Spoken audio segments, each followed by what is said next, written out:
Good for you long term. Yeah, I don't want to do it long term. So I was thinking I would do it for 6 to 8 months or until it stopped working. And then I'll have to do something else so it doesn't all pile back on.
Hello and welcome to Tangent's 50th episode extravaganza!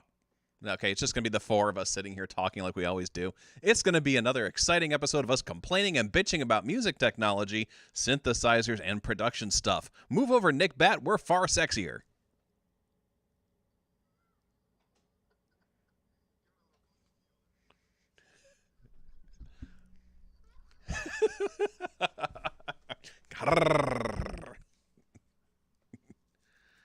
With me tonight is the usual panel of experts, professionals in their own field, top names in music.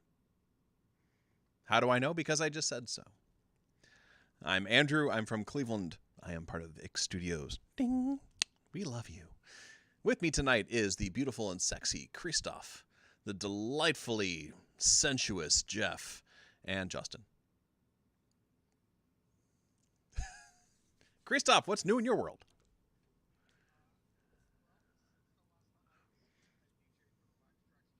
Yes.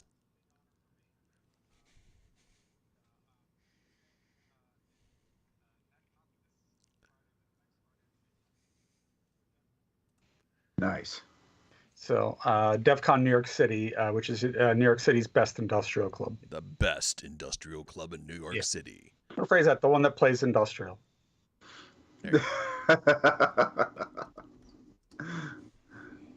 Excellent. Well, I'm glad that you have a club that plays industrial in New York City. I am, because there's been a lot of times where we didn't have that. I don't think we really have one here. And it's thanks to one person keeping it going. Good job, one person. We love you. We really do. Who is it? Oh, DJ Stalagmike. Oh, Stalagmike. He has the best name ever. Right? Stalagmike. But yeah, so he's just a purist, and so he only wants industrial and new beat played in his club. Does he have a children? Does he have a child named Stalactike? No. Oh, man. That he knows of. I mean, that's a reason to have a child, I think. Yeah. Yeah. I mean, you were just on point with the puns today. You're so good. The dad jokes are up there. Fucking like the spice is flowing today, like man. A fist and a Muppet.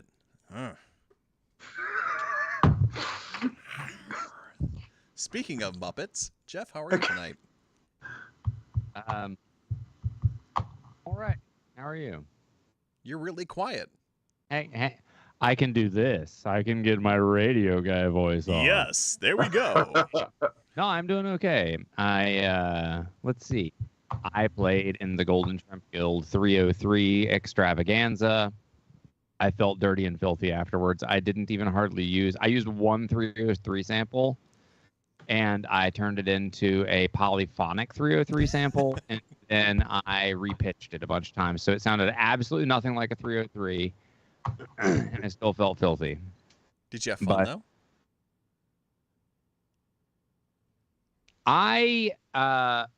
That's an interesting question. So parts of it, I had a good time, but I kind of, I don't think I would sign up to do like a 303 stream again, because I felt like I really wanted to be like true to the intent of the day. Mm-hmm. And it was not music that I would have normally wanted to make. No. So I think, I had a good time, but I don't think I'd do it again. That's understandable. I did it once last year, and I think I did it a couple times because I had that thing I can't sell. Is it the TD3? Yeah, or TB3? I don't know what it is. It's that thing. Yeah. You sell him two of them. He could play one with each hand. I know, right? Then it's almost a polysynth. Then thing's garbage. Roland, you're terrible. Well, I'm glad you still got to play. It was fun. I got to watch it for a little while. It was enjoyable.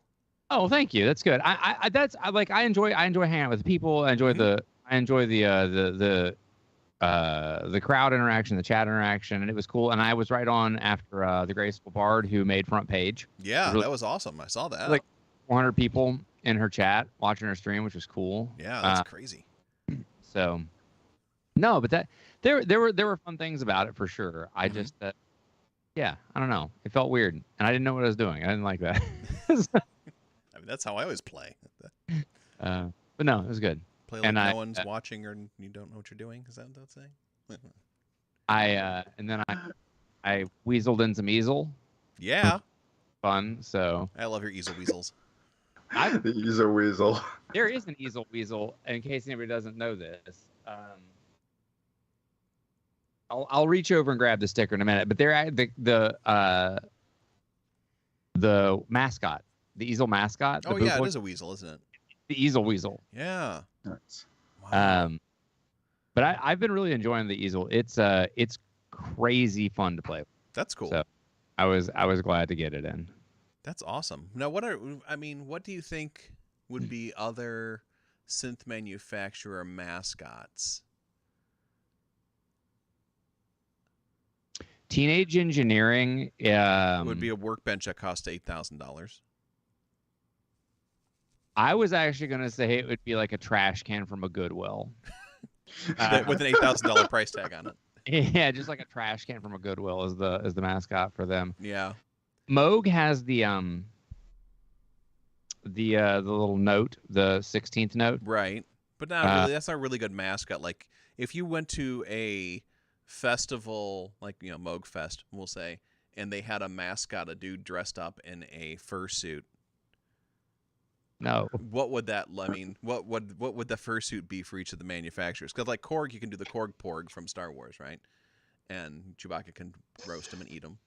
But like Moog, what would the Moog? It could be like the Moog Pogue and just be like a Shane McGowan with bad teeth and stuff like that. A big furry Shane McGowan spitting on you. Oh my God. Yeah, I don't know. I can't stop thinking about the Oberheim logo, which is like the eighth notes and with the fists. Yeah. And yeah. Hayes Anderson mentioned this in chat. Yeah. Oh, okay. Yeah. It's a weird one. Mm-hmm. I mean, what would Roland be? It'd just be like a pile of plastic garbage that is out of date and no one wants to hang out with anymore. I think it would be like a sweatshop. Yeah, that's true. Wouldn't that be Behringer though? I don't know. Someone's got to be a From chupacabra. what I've heard, I think the Roland employees are far more miserable than the Behringer employees. The Behringer logo would be, its mascot would actually just be everybody else's mascot, just slightly. It would just be everybody else's mascot, but like, I don't know, but like the seams on it would have like the threads still hanging out. They'd be all made out of plastic. It'd be like the Wish version of costumes, which are like the 1970s costumes. Oh, with like the mask, and then just had like the word of what you are on it. Mm-hmm. Held on with a piece of like. The Spirit Halloween version of. I can't stop putting my tongue through that hole in the mask. It's maddening. Yeah, that's a good Ventures Brother reference. Yeah, thank you. So Hayes Anderson, which 404 clone? What were your 4 303 clones? So, or the banger should be the Boys from Brazil. Oh shit! There you go. Oh dang! Woo! Woo! There's a reference. Smooth.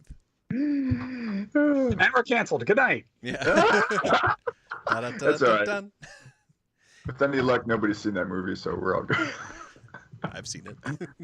I've seen it too. I've read the book. Yeah, and on drums, Justin, how are you tonight? I'm well. Good. I'm well. What's new in your world?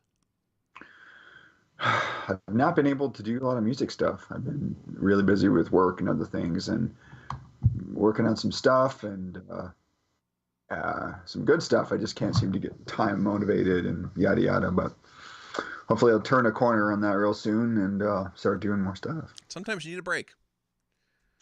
Yeah, this isn't like an intentional one. This is like, oh fuck, I got a bunch of things to do around the apartment and my job and blah blah blah blah blah kind of break. Sometimes it's one of those breaks, though. Yeah, mandatory fun. Yeah, but we'll see. Yeah, I'm hoping to get back in gear real soon now and enjoy my life again. But, excellent. Life enjoyment is a plus. It is. How are you, sir? I'm doing okay. I'm. Sorry. Yeah, and there's not much going on really as far as music stuff is concerned. I am doing a pre-release right now for The Hermit, and that's doing pretty well. Had the little Hermit tarot cards made, which are pretty slick, that I'm sending out when people buy them if they're in the U.S. It looks really cool, man. I like it. Yeah, they came out looking really, really neat. I'm kind of really impressed with them. The artist, she did a fantastic job, and when I got the order and I met up with her and we sat down, opened them up and made sure they looked good for her too. So, Nice. Yeah. So that's the only really new thing on the music front. We did release Toto Robbins' album Oh yeah. as well on X Studios. Jeff did the mastering and everything like that on that, and sounds really good. People should order it. I don't know why my Streamlabs robot isn't working again. It's like every fucking week I have to go in here and punch the stupid It's on. thing. So whenever Exactly. they perform a back office update, it turns the slider on CloudBot off. So you just got to go in and turn it back on. I have to reauthorize it apparently as well. I'm going in here and doing this right now. Okay. That was just Nice. I just had to turn it on like the last show. So it's like, what's going on, guys? So this is You have to turn that back on all the time. look, the whole site just crashed too. Fancy. Fuck. This site's terrible. Yeah. Anyway, that's what I've been up to. Not too much. Just a bunch of goddamn bullshit. So Hayes Anderson says that he had 2 Cyclone analogic TT303 Mark IIs, 1 Behringer, and that Roland TD03 Boutique, and used a Maestro Valvola LEM delay on one of the TT303s, and Catalan Bred Echo Rec on the other. That's a lot of shit. That's a good effects chain. So out of your 4 303s, is there one that you like best? Is there one that you hate?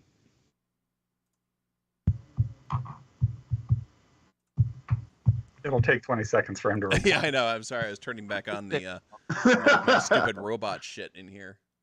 Make it all work. Well, I hope that all the Tangents viewers had a good 303 day. I'll see you at 606 day. I'll see you at 404 day. So much drama, I found. 505. even for the dramatics. I know. I'm trying to keep up, Andrew, but it's hard. Yeah, it's terrible. So yeah, let me punch this in here real quick and make sure it's working. All right, there we go. And the 505 wasn't a drum machine, it was a groove box, right? I think so. Yeah. Yeah. Either way, it was bad because it was rolling. No, the 505 was wasn't it a PCM sample based? It was like a 707, I think. Was it? Okay. Yeah, but it didn't have all the knobs. I think it was like a menu divey one. I think the TR505. Yeah, it's it is akin to the 707. Yeah, Yeah. it's got the same PCM samples. It's just got a better MIDI implementation and a different interface. Okay. Oh, okay. Speaking of old Roland stuff, I Yeah. almost put this in the news and then I didn't. Soundgas got a like new mint in box SH101, Jeez, and they recapped it and threw it up for sale today. Wow. is it less than $135,000? It is. It's $2,000. That's a That's lot. a bargain for It's not. for a it's- new box. Capped its That's box, true. package, everything. They're like, we don't think it's ever been played. Holy shit. Yeah. Wow. There's You a say they split on recapped that. it, or didn't he work on it?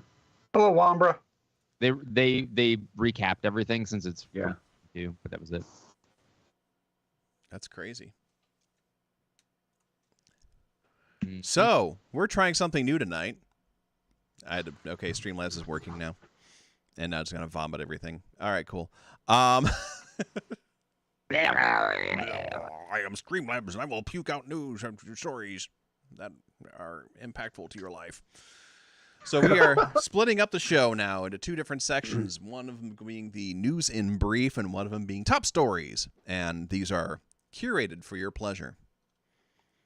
Yes, the experts here on Tangents have meticulously massaged news stories into our folded members of brain cells. Folded members. And produced what we believe is the stuff that you want to hear about. The news in brief will just be some, hey, this is what's going on. The top stories are the things we're going to dig into more. Join us in this deep dive into the news bullshit stream that we love to talk about, and participate in the chat as we smack our way around this preschool of news. Bad idea. What's that? And tell us if this is a good idea or a bad idea. We're trying something new. Yes. And if you like it, tell us. If you hate it, tell us. Exactly. Yeah, so that's just it. And If buy it's- our music on ixstudios.net. Yeah, oh yeah, that's the most important part, of course.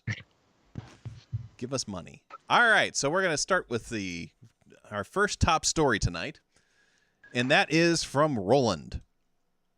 As they Roland And Roland way. All the right. SA Ford. Yes, so Roland has released the SH4D. They call it a desktop synthesizer. It's kind of a groove boxy kind of thing. Mm-hmm. It is weirdly limited, and it does not follow their Zencore system or anything like that. It's not part of that world. So I don't know what the thought process was on that. But let's talk about this. I'm going to guess it came from a different development team. And that's why it's not using the Zencore engine. It even has has a very physically, it looks a lot different than the rest of Roland's gear as well.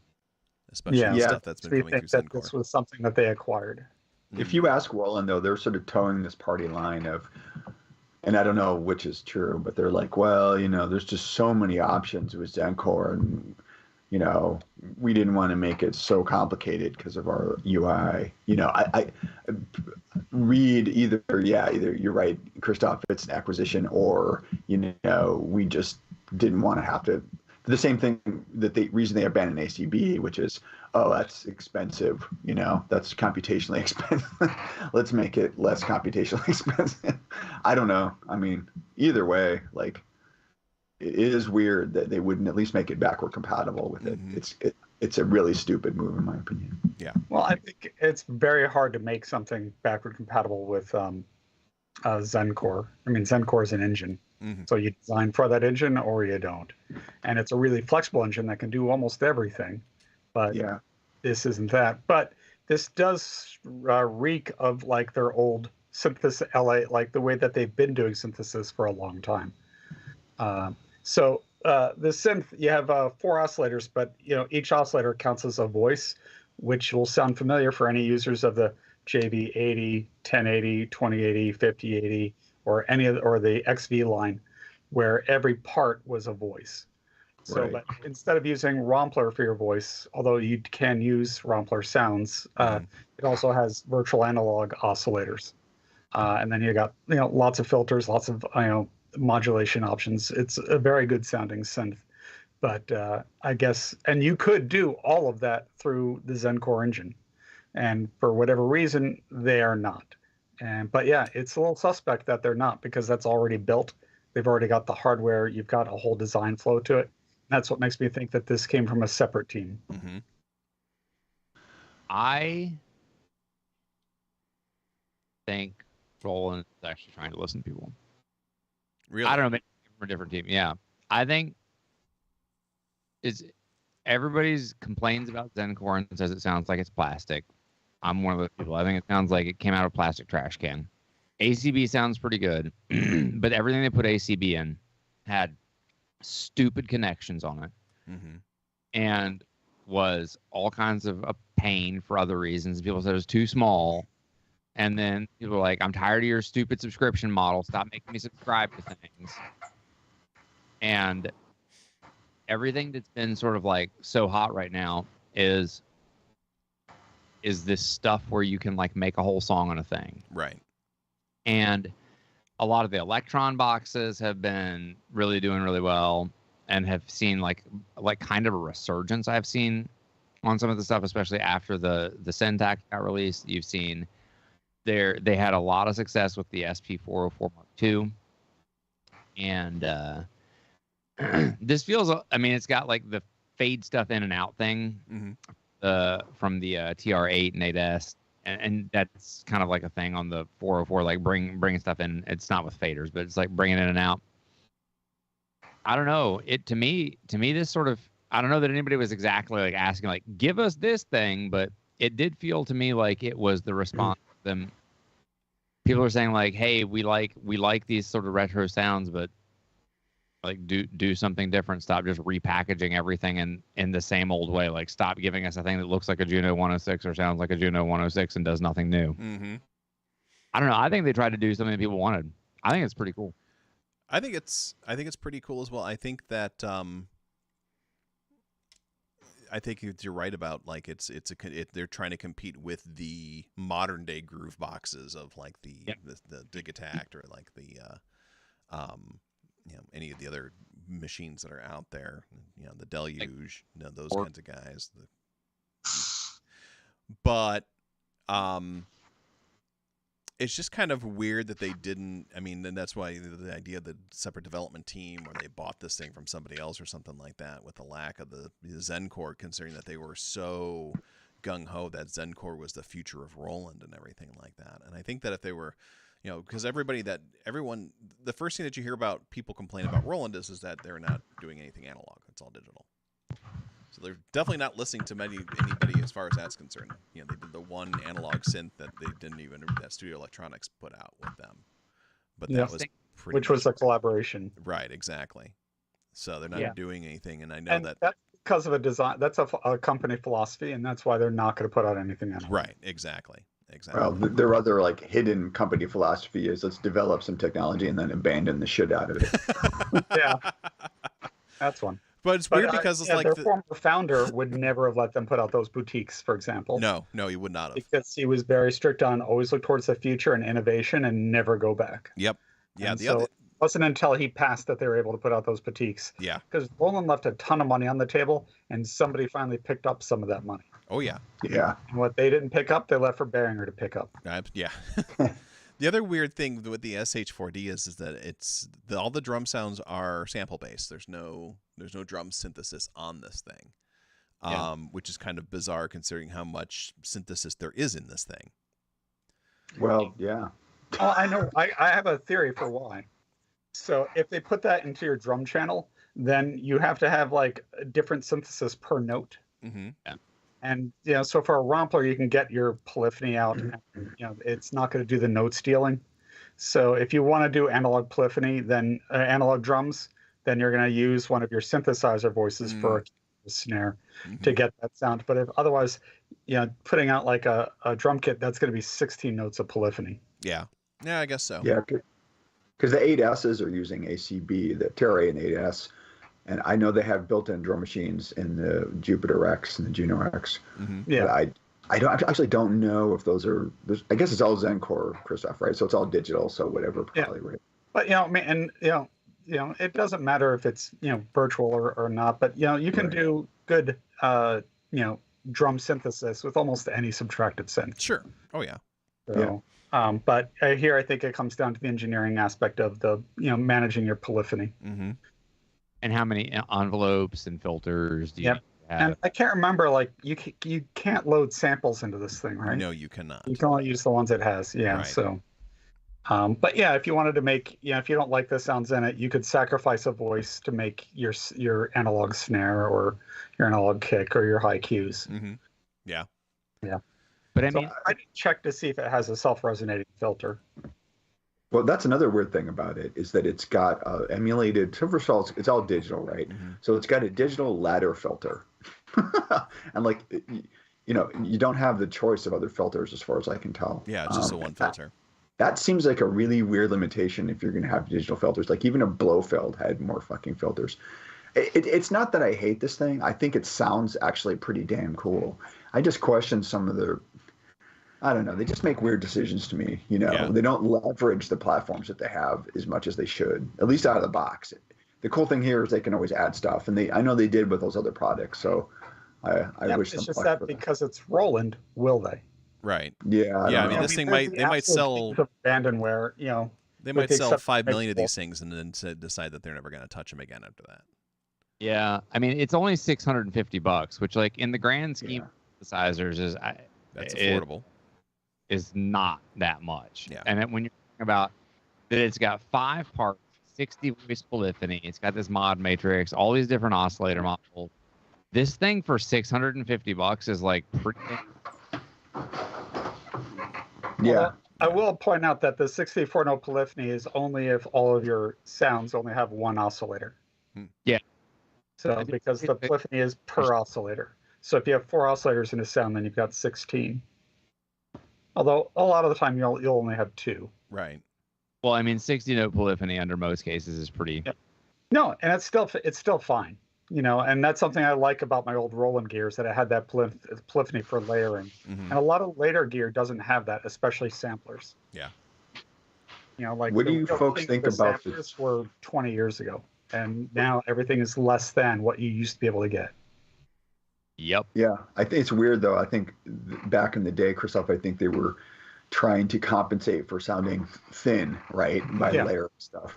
But you know, and also adding like kind of cool subtle complexity. Obviously, the days of the LA synthesis, and then later the M1, and you know, like it produced really cool, unique sounds that I Yeah, still think is good. You know, it's true. Sometimes you need the 4 layers in a Roland sound because of that D50, method of synthesis where the attack was like one layer, and then the rest of the sound came from another layer, Right. and you had lots of impulses or partials. But still, I remember playing with these old Roland synths when they were first coming out, and they just sounded so like breathtaking. Mm-hmm. And they sounded so expensive, and it was because of these methods that they were using, and this was a great way to do it. So, Absolutely. and I understand, and I've always been a believer of high polyphony samplers because I like using sampled drums. Mm-hmm. And if you've got long decays in your drums and you're putting a lot in there, you start to hear the note stealing pretty quickly. Yeah. yeah. What do you folks think about the engines? I actually think that the drawing oscillator and the ring mod oscillator, I think, is actually kind of novel, kind of interesting. Mm-hmm. So I'll applaud him for that. And you're absolutely right. If you think about everything you get here, you know, if you're sort of, especially if you're entry level and or not entry, like you're past the Fruity Loop stage and you want to actually spend money on hardware, this is kind of an interesting proposition, right? Mm-hmm. Because it's got a lot of stuff. And honestly, the Juno 106 emulation, even though it's not ACB and it's not Zencore, sounds pretty darn good. Yeah. Like, so I'm like, I don't know, you know, it's pretty interesting. It's interesting, and but it's also there's some questionable decisions in there. Sure. You know, I think that there's it has a lot of a lot of effects and stuff like that, but there's no input gun there, so you can't run anything else in there. This is very much designed to be standalone. This is not designed to be like the center of your setup or anything like that. It's definitely like this is what you're going to use. You're going to make songs with this thing. You're going to be this dude standing at his table tapping on things and waving his arms around. You can shake it. It's got a gyroscope. Yes. The D motion, yeah. I only wish they didn't put a D beam in there. They could have put D-beams on both right? sides, They could have filled it with D beams. Instead of the knobs, D beams. It's got 6 D-beams on it. That's actually how they do the gyroscope. D-beams nice. ground. They're trying to shift that warehouse of D beams that they still have in somewhere in Southeast Asia. So, what about the sequencer? This is my own bad on the research, but does it have a song mode, or is it just like a pattern player? Or? No, you can chain them, and one of the things that I think Starsky Carr noticed was that if you go from pattern 1 to pattern 2 to pattern 3, everything's okay. But if you skip a pattern, certain things don't translate over. Oh, interesting. Well, that's probably fixable in software, right? So. Yeah, that's something that they could definitely have a fix for that if they decide to do software updates. If they do, and with Roland, you never know. They've got a bad track record with that. I'm interested in this. recent years, they are better with it than they've ever been, but still, you never know. I'm interested in this thing, but I'm really nervous about the lack of software updating. Well, with Roland's history. I think like the Deluge, who promises, don't buy it for what it might have later. Buy it for what it has right now. Right. That's the philosophy you have to take with this. Oh yeah, absolutely. But I'm more along the lines of, like, if this thing still has some bugs that need to be fixed on it, Yeah. before And I would want to pattern bring it thing out. sounds like a firmware bug to me. Yeah, exactly. Looking over at the chat room, Hayes Anderson's been a little bit active there. Hayes. Saying that the design's different, reminds of a Conductive Labs Noodler. It does have that kind of aesthetic as the Noodler, but very different functionality. He did mention that it's a revisioning of the SH32. Which by was a Roland. huge failure when it came out. Absolutely. So we can only hope. I mean, it's the same font and everything like that, as well as the SH32 and some of the similar kind of look and feel to it. Which was So- the same font that they used on their first synths back in the 70s. Yes. Yep. Yeah. Yeah, I like the font actually. It's Yeah. cool. That's half Yep. the fun. I think that's the funnest thing about it. Important Moo. Welcome to the channel. Thanks for the chatting in there. It's easy to. It could be an easy learning machine for youth trying synths. Yeah. Absolutely. I'd love to see more of that kind of like lab-based kind of thing, where they can do that stuff. I think it would be really kind of cool. Hayes was weaned on a Roland D70. Someone tried to sell us advertising. We nuked him. Hayes Anderson says, ultimately, I only use groove boxes as a novelty. I like to occasionally produce something with my MC303 just to challenge myself. Otherwise, I use dedicated drum machines, tons of monosynths, and occasional polysynth for chords. That definitely, you know, everyone has their own different work styles and everything like that. I bounce around between using a whole bunch of hardware or just using my Deluge or my MPC one, that kind of, you know, depending on how I'm feeling about it. And I think if you throw a rock at KnobCon and hit a synthesis, they're going to have their own way of doing things. You'll have like 16 different opinions per person at any given time. Now, And I love that. what's that? I love that. Same here. That, Absolutely. you know, that there's so many different ways to do it. There's so many ways you can do. There's so many wrong ways to fuck things up. I love that. Yeah. Mine's the only right way, but I mean, everyone, you know, there's so many wrong ways to do it. Now, this, I couldn't really see in here, and maybe I just need to dig into the features more. But there's okay, there it is. Never mind. There's a mofo sitting there, like with the thing is portable or something like that, and it does run on on AA batteries for up to 4 hours, or you can just use like a USB-C phone charger, which I would imagine you can also use a power bank. Yeah. And get like a lot more battery life out of it. So again, this is totally going after the battery powered mobile all-in-one boxes and stuff like that. So we'll see how that works. I don't know if it's a pretty full playing field already, but But for a mobile box, it sounds nice. It's got a lot of good features. it does. But we'd love to see them roll out some new things. Yeah, absolutely. Yeah, I don't know if it would be awkward with its interface to put in more filters, but you know, that would be, you know, really nice. Yeah. I hear And that there I'm is sure there is that a the idea surprising was- amount of menu diving in this thing too, from what I understand, That's too bad. even with all the knobs. Well, I did watch Starsky car videos and Alex Ball's video on this, and so you know the oscillator. Although you have to dive to get your oscillator stuff, Mhm. it seemed pretty well laid out and logical the way it was done. Did you say Alex Reed? Yeah, Okay. because I just another video come up from him, but it's not the Alex Reed, the author. It's a different Alex Reed. Oh, okay. I was gonna say. I mean, he used to be in a local band here in Cleveland called Thou Thou Shalt Shalt Not. Not. Yeah, Yeah, he also wrote a book on industrial that I keeps know. quoting to me. Yeah. So I don't want to talk about him. Well, and I'll tell a good story because I'll make it quick. So I DJ'd with him in New York. Yes. You know, he's promoting his book that he just wrote on industrial, Yes. and I play a song from Ministry, "You Know What You Are," Mm-hmm. and he comes up to me. He's like, "Oh, this is cool. Who is this?"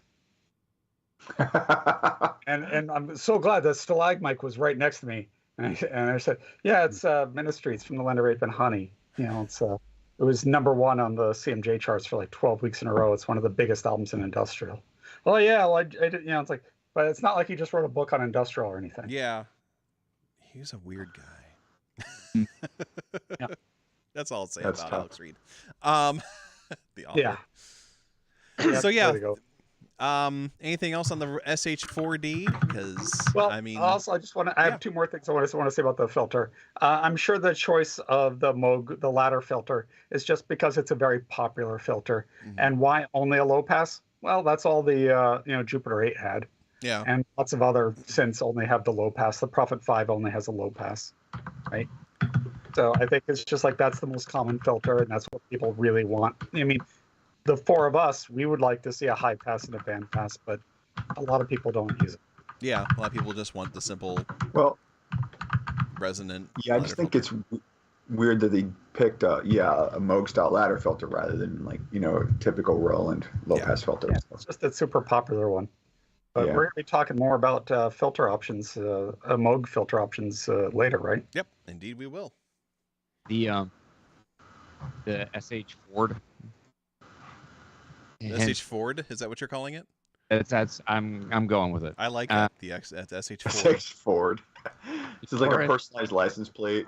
It's the SH tennis bomb. I like it. It's probably, if somebody has the SP, it's actually like a pretty decent companion to that. Mm-hmm. It does sync. It's got the mix in on it. It's got, and they both, it's got in and out on it, and so does the SP. You got MIDI on it. You can run both of them on a battery. If you wanted something that did like effects and like heavy duty effects and could do your vocals and samples and things, like the two of those together would be a pretty good combination. They look like they jive together pretty well. Mm-hmm. I could see that. So I wouldn't be surprised if that was part of their thinking with this too. Mm-hmm. Yeah, it'll be interesting to see, like I said, if they're going to continue to support the product after 10 minutes. Yeah. So, Yep. Who knows? So yeah, that's the Roland SH4D. Yay! Our top story tonight. There'll be more top stories as we go through here. So, so a couple little news blips here. If you have 25 grand laying around, you can buy a bunch of X albums. Or you can buy the Colossus Slim.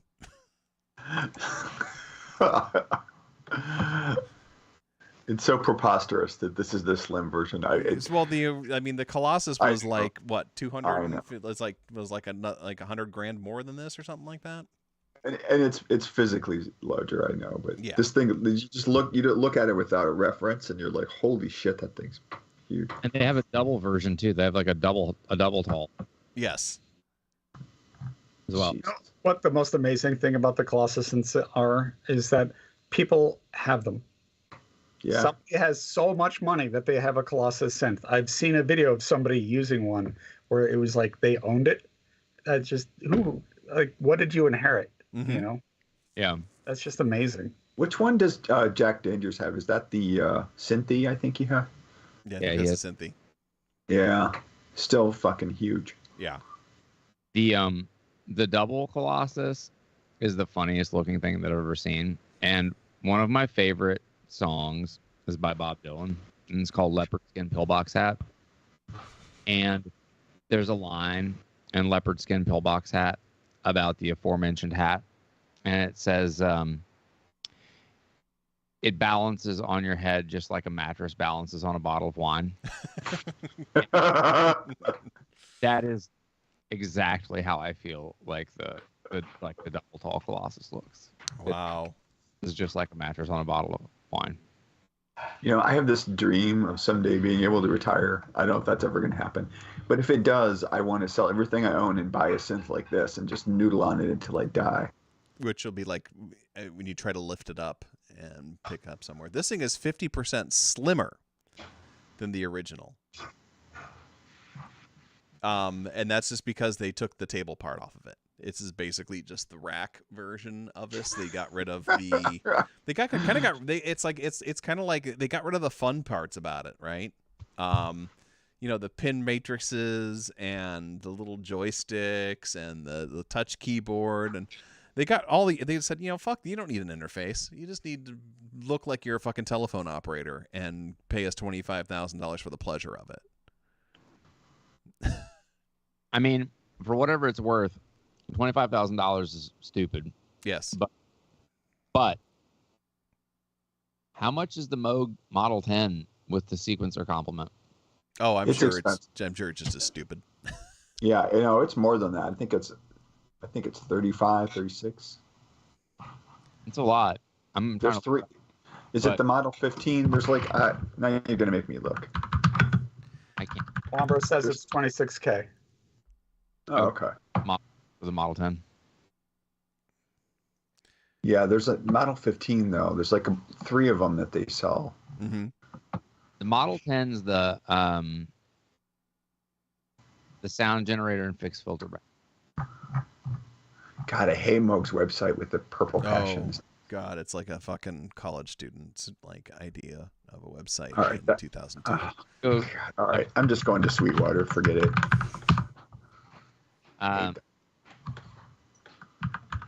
they don't have it right now. It's not even on their site. Wow. The modular stuff. The All right. It might have been super limited release thing because they probably made like 2. Yeah, maybe No. Perfect Circuit for somebody. I don't know. You're right though. It's in that. It's definitely in that space. And what's funny is that, and then we're not talking about it, but those have like carried along, like we talked about this before, all of the tuning inconsistencies. They're like, we're going to make this exactly from the original schematics, warts and all. And Yeah, I mean, Hayes Anderson says before you rate the price, you got to list out the features first. And yeah, they are. They are very full featured synthesizers, just like the Colossus is a very full featured synthesizer. There's also the price of of the name. Quite honestly, well, you know. I would argue that it's about the tone and the filters. Yeah. Because you could get those features in an Arturia plugin. Right. But it's not going to be as good. Not at all. Right. Not at all. Yeah. Yeah, and there's a lot to that as well, and there is an audience for these very high end, very high price synthesizers, and I'm not putting this up here to be like, oh, look at this thing, and this is so expensive and it's dumb. We say it's stupid expensive. We just mean it's stupid expensive. It's not cheap. It's something that we're going to be, none of us here are going to be buying in the near future. I mean, when Justin retires and, he buys one, then we'll go over to his house and beat him up and take it. I'll just get everybody plastered on wine and we can balance things on it. And look, there we go. Yeah, this thing is, look, it's gorgeous. Look, if you got 23 to spend on this thing, rock out. Yeah. Do it. Yeah, absolutely. And if this is the kind of synthesizer that you're into, then this is the thing that you're drawn to make music with, and you find joy in it, then abso-fucking-lutely buy it, enjoy it, live the life of the Colossus. Get the one with a table though, because then that way you also have an extra piece of furniture in the house. Yeah. If you do buy this synth and you're looking to adopt, send me a PM. Yeah. Yes. Christoph will be your son / love slave / I whatever. just feel like this is gonna go all wrong. Yeah. Like, But who doesn't know the double? There's a link to it just for grins. It's it's absolutely hilarious. imagine this like scenario, like the IT crowd episode where he responds to the ad for the cannibal. Yes. The And Colossus the doubles was amazing. originally manufactured by NASA, right? Right, totally. It has that look. I mean, it does have Yep. that I think the Colossus has it looks beautiful to me, and the Colossus double looks doubly beautiful to me. agreed. The And Colossus, it comes with the Oscar Goldman action figure. right? Exactly. And it comes with the little Gene Kranz sitting on the end of it, chain smoking and changing his vest. I think you need like Space 1999 mid-century furniture to surround it. Is why you're at it. Right?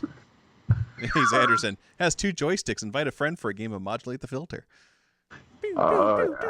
Right? That'd be so cool. So yeah, anyway, that's the $25,000 slim Colossus. More in the news here. A quick story is Korg has released the ARP Odyssey as a DIY kit. This is kind of in line with when they released the MS-20 DIY kit. It looks to be about the same level of difficulty in assembling. And that means it's probably about like a half an hour with a screwdriver. Everything is already, all the circuitry is already done and everything like that. You're just kind of assembling the chassis and the case and stuff like that and giving yourself a high five when you're done, which is cool. It's kind of fun to put together stuff, even if it is simple, you know. The Moog Mavis was like that as well. You know, it was just screwing some screws in there, but it still was kind of fun. And then you got to write your name on the back underneath the serial number. Go us! And you put those the nuts that go on over the jacks. Yep, with the cool little nut jack. I got my nut jack tool right here, fellas. They made what's this the party? thing so easy to put together that I wonder if they're saving any money by not putting it together themselves, or if it costs them more to make it so you could do it yourself. I don't think so. I think they just did it because it's something some It's like people it's just a like to do novelty. it. Yeah, it's Yeah. fun. Uh, More just like the listen. MS-20. Exactly. Yep, the assemble yourself So- version. I had the, as you recall, Andrew, I had the mini key version Yes. of this. And you know, you can say what you like, but it sounded really, really good. Korg Absolutely. really nailed it. Yes. It didn't really fit into my lifestyle, so I sold it. It had a cool case and it was worthwhile, I think. I wish they would have made this in the module format too, because That's exactly what I was going to say. Is I think my biggest problem with this synth, and how it is in the ARP Odyssey, the Korg version, is that they put a keyboard on it. yeah, it's Because just it's so much more fun if you're not tied to a keyboard.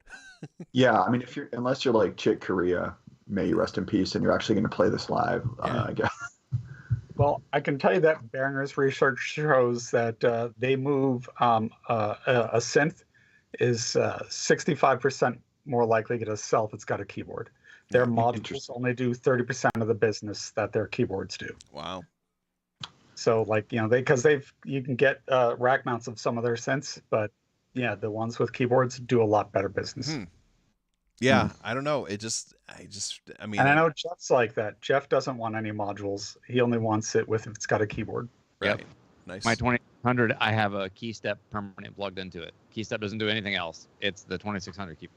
Where those of us with much more limited space, it's like, I want modules. I want to use one controller keyboard.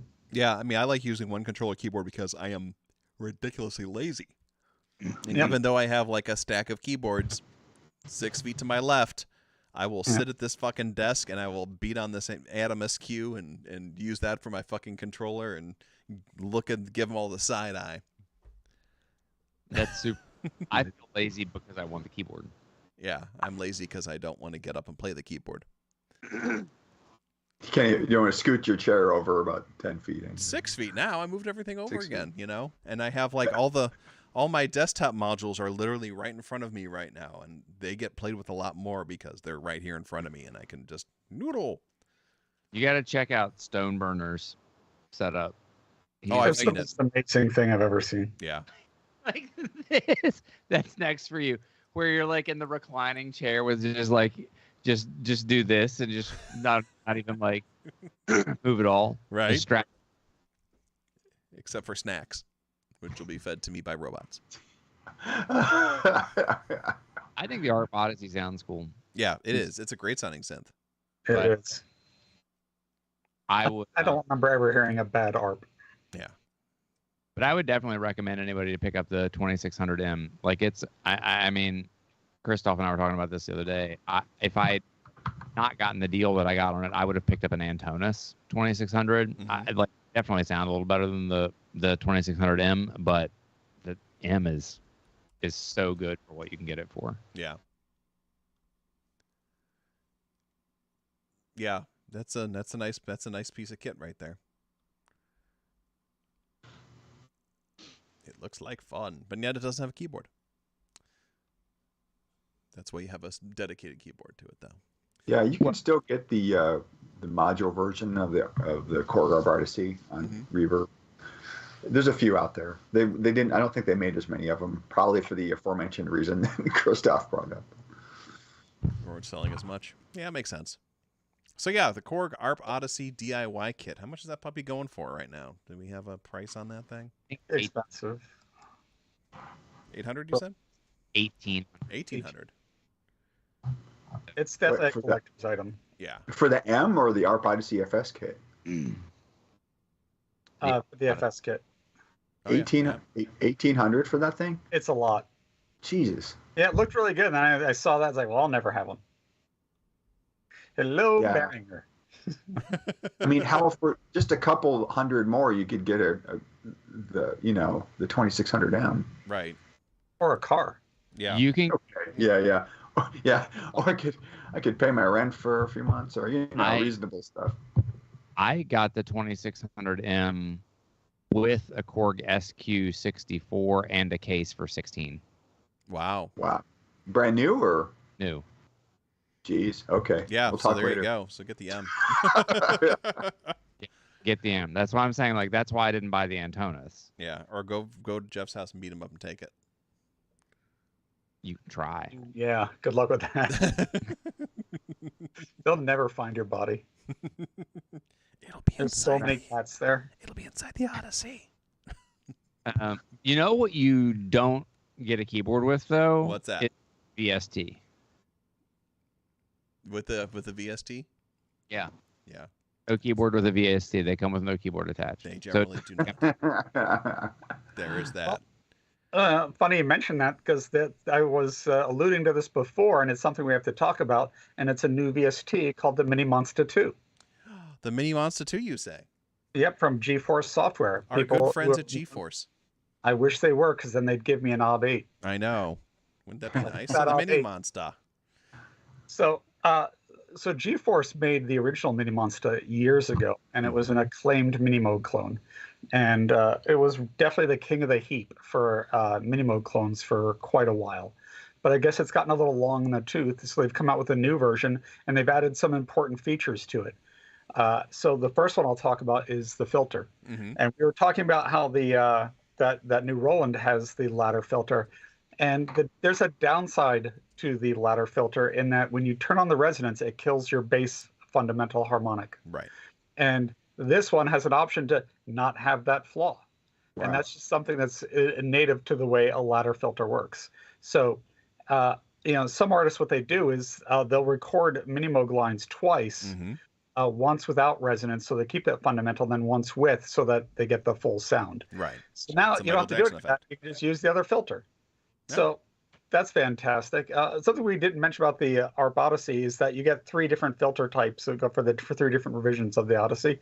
So because filtering is important, so that's a great addition to the Mhm. Mini Monster.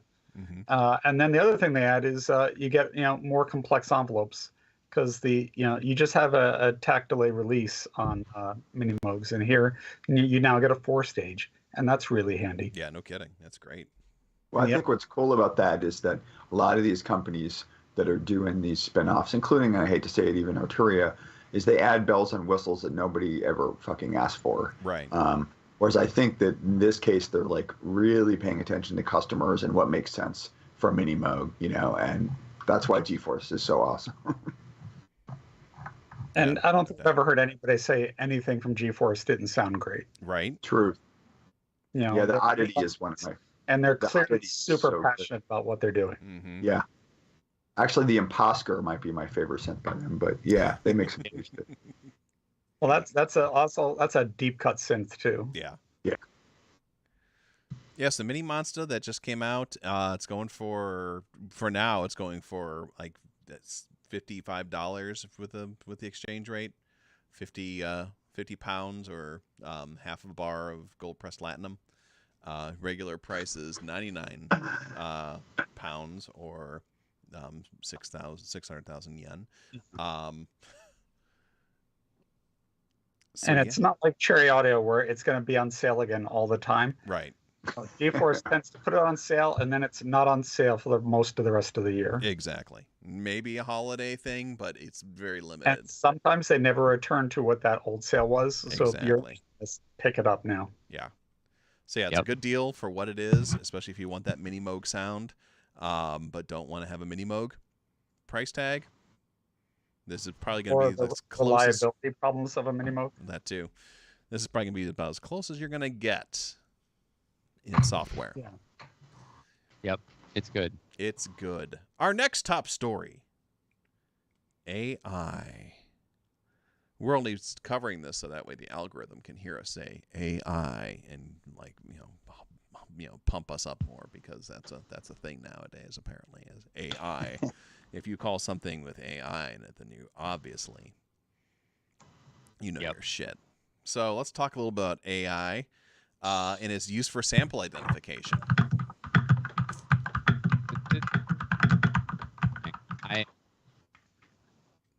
I've been very interested in AI for a couple of years and pretty involved with it, and I lead some stuff with my job for AI. Mm-hmm.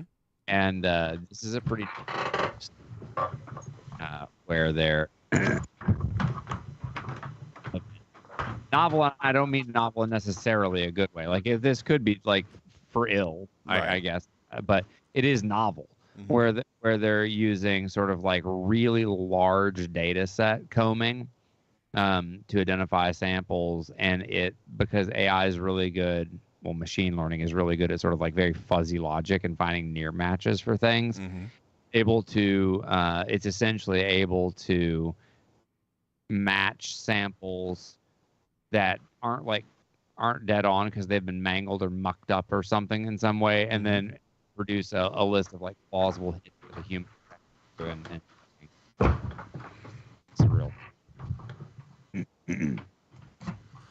Yeah, this is really kind of spooky in a way. Yeah, I think this is going to be mostly bad. Yeah. Well, it's like you said, it's the fuzzy thing is that they're going to be like, it's going to detect things that this could be the sample, and they're just going to, and instead of having human review, they're just going to be like, oh, computer says it's bad. Mm-hmm. Computer says no. So I've had about 100 false copyright claims against me in the last 6 months from Facebook.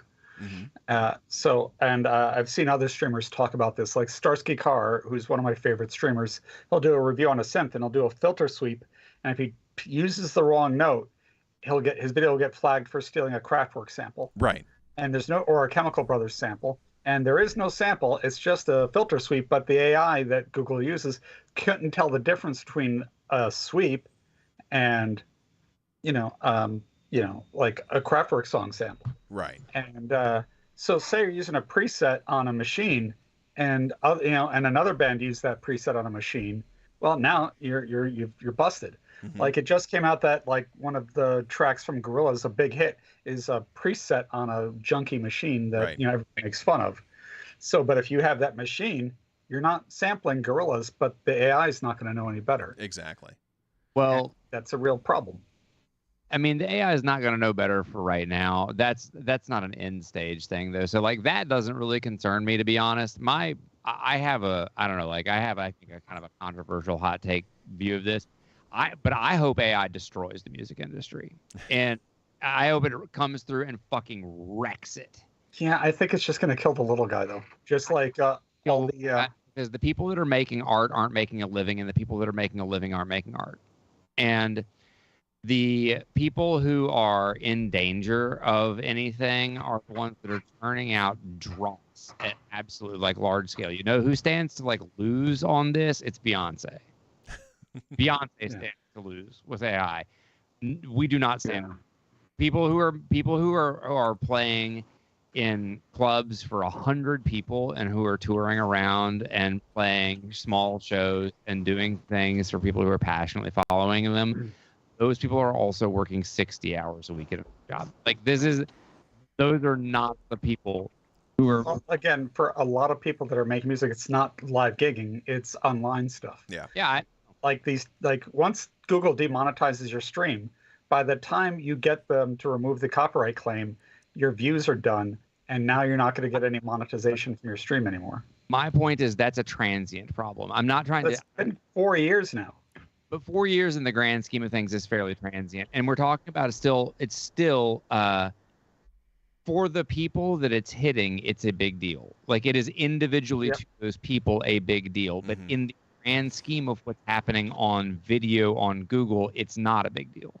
And it's in 4 years, like 4 years is still a fairly short period of time for this sort of transformation educational technology. Well, So that's hoping that it's going to get better, but why would it? Right. Why maybe it just gets worse and it just keeps hurting little people and helps big people. Well, I think the copyright thing is a problem because, so like recently there was that case of a freaking ostinato in a Katy Perry song or something, and it was a really interesting case because the jury were none of them were musicians and they were just ruthlessly bamboozled, right? And this is a situation where if you don't have some kind of legislation or some kind of plan for dealing with this, it's going to turn into a real shit fest. And small people like you're talking about, Christoph, are going to get cease and desist fucking orders for goddamn songs that they wrote because, you know, there's like fucking 12 notes in a chromatic scale. Like, how the fuck are you not going to collide with something? You know, like it. Yep. That's why I think it's going to be there's this idea of like local maximum, global maximum, and typically when you go to a global maximum, you know, you have to climb down the mountain to climb up the next mountain, and like things will probably get worse before they get better. But I actually think that what happens here is that, to your point, there's going to be so many false positives. There's going to be so many things that go wrong with it. It's either going to force the legislation to adapt, and more likely it's going to force the technology to improve. And I actually don't think that people need to want the technology to improve for this or to improve, because it will be getting better at other things. Like, nobody needs to care that it's good at this stuff because somebody's going to care that it's really good at transcription of court records or something. Like, there's going to be 1,000 bajillion things that make like 1,000 bajillion times more dollars that are going to have ancillary tack-on impacts for it. That I think it might be bumpy for a little while, but I think that ultimately what winds up happening is that if AI comes through, and I mean, most of the music that's written right now, like, it sounds like it wasn't as good as music written by an AI. Right. I mean, it's terrible. Please take it, computers. Please take it and go make something that's more listenable and just like turn endless music. Don't forget, Jefferson. So They're going to here's steal why I it. disagree. So I disagree because I think stuff is going to get unlisted from streaming platforms, from small artists, because the AI has falsely detected it as being something else that it's not, even if it's an original composition. And when you try to fight these copyright claims, like, I can tell you for all of my Facebook claims, it's up to the person that it's being attributed to. Yeah. Instead to release it. Facebook isn't realizing that person doesn't own it. So what happened to me was I have a countdown timer, and it was a public domain countdown timer, and somebody, you know, claimed that they own that public domain countdown timer. So 200 of my videos got copyright claims against them, and they all have a credit to that guy in the Middle East who has this false claim. And I can't contact anyone from Facebook to say, hey, this isn't his. I can submit dispute forms, but the dispute forms go to him. Yeah. And, you know, and for like Starsky Carr, when he got the Chemical Brothers claim, it doesn't go to the Chemical Brothers, it goes to their label. And their label was just like, well, let's sue these people. The computer says it's right. And you can convince most juries that if a computer said something, it must be true. Right. Yeah. Exactly. You know, and, you know, if your album comes out and then Spotify says, oh, well, this is your third copyright violation, we're delisting you forever, you're fucked. You know, it's like, this is a technology that if it's not perfect, then it shouldn't be out for doing this kind of stuff. And it's not perfect. And so, I mean, there's a lot of great things that artificial intelligence is good for, like destroying the middle class, taking, you know, white collar jobs away, and creating a apocalyptic hellscape. But you know, it's neat that it's gonna, like, you know, help us figure out, hey, what was that sample from? But, you know, there's a lot of real potential downsides to this. And I think it's always the little guy who gets screwed. And, you know, I think what the record labels will do is they'll find everybody who stole a snare drum sound. And the lawyers are just going to send out these, like, you know, if you send us this money to settle out of court, then we won't take you to court because your court costs are going to be at least $35,000. Right.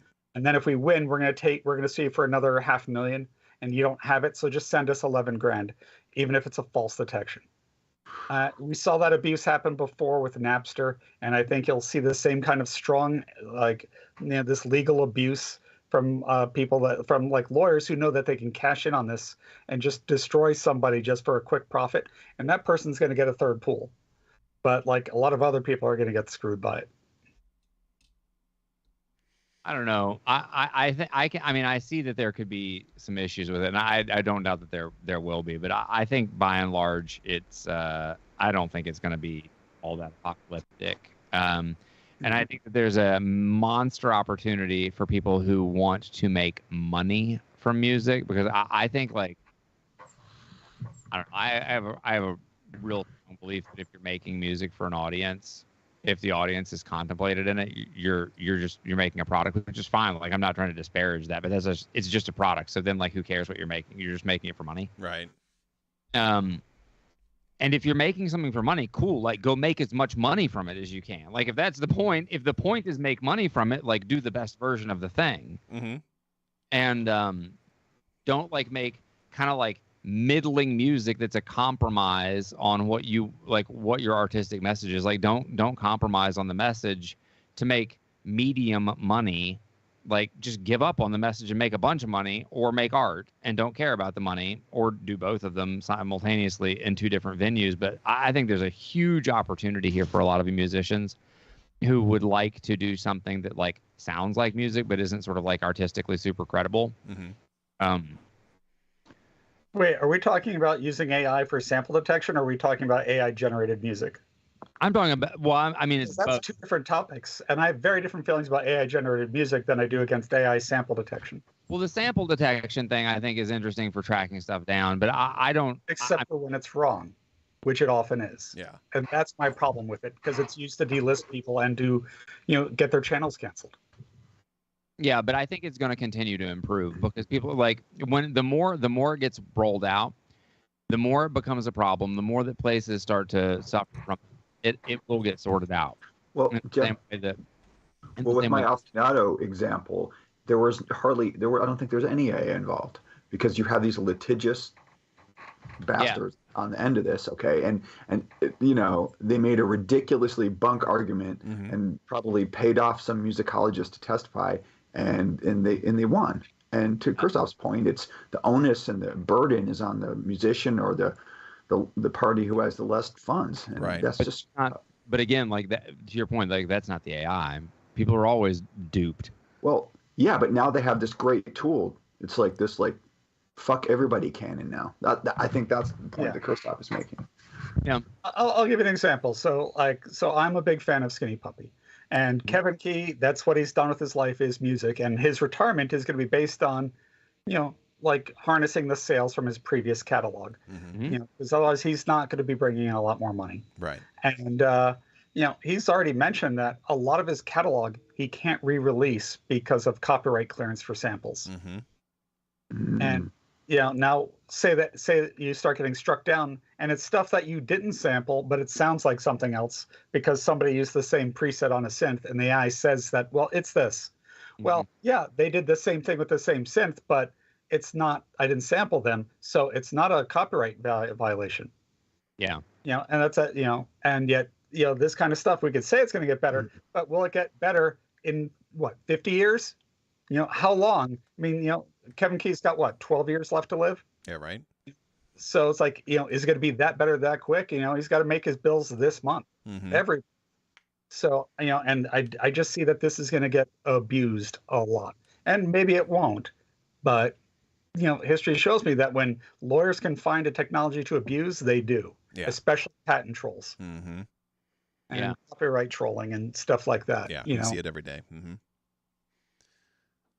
So whereas I guess- I have no problems with AI generated music or using AI as a tool to make music.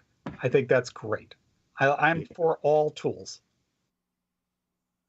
Yeah, I agree with you, Jeff, though, on the, like, plastic, horrible corporate music bullshit. I could care less if that all burns into flames, so whatever. Yeah, and AI can steal all those jobs. I mean, like, I really think you can use AI to replace every techno artist right now. Oh yeah. Well, I mean, and I can see even to the point where the AI industry eventually destroys the producer industry. Like the big record producer, like, going back to the Beyonce example of, a team of, like, 6 producers get thrown into a studio for 4 weeks and get paid, $750,000 to write her next hit song. Yeah. all those sudden those dudes that are just surfing off of that kind of world. You mean like Rick Rubin, who's Yeah. been replaced by a bag of Santa Claus dolls? Yeah, exactly. But like it just like something that like the hit making people suddenly just become an algorithm and stuff like that, and then it just it reveals the plastic experience that is a lot of modern pop music. Yeah, I mean, I would say modern pop music right now is all an algorithm anyway. I think that's completely accurate. Oh yeah, it's just missing the listen- AI. It's just, I mean, it's also formulaic. Yeah, it's incredibly formulaic. It's almost always the same chord progression. Mhm. There's very little variation. Yeah, I think you could write artificial intelligence algorithms to basically write a year's worth of pop music, probably right now. I think the Yeah. only thing I come up short would be vocals. Did But you look at some of the early Espen Croft videos where he talks about the 80s and why music sounded so good? Mhm. And he did a whole thing on chord structures and arrangement. And you listen to it and you're like, yeah, absolutely. Like they used funky chords and they really did cool arrangements. And I feel like now people don't see just that anymore. don't. Yeah, it's just blaring out these major chords and it sounds like rubbish. Yeah, I mean, bands like The Police did really intelligent and interesting things with their chord structures and key changes, and Yeah. people don't really do that anymore. And people did really interesting things with like dynamic rhythm changes or weird time signatures. And again, you don't see that anymore because now it's really about selling an image, and just the pop song is going underneath it. But Yeah. it's about much else. Yep. Yeah, it's the I think like especially like in the late 70s, early 80s and stuff like that, there was a combination of a lot of crossover of styles of music and stuff like that, mixed with a whole lot of people that didn't know what the fuck they were doing when it came to songwriting.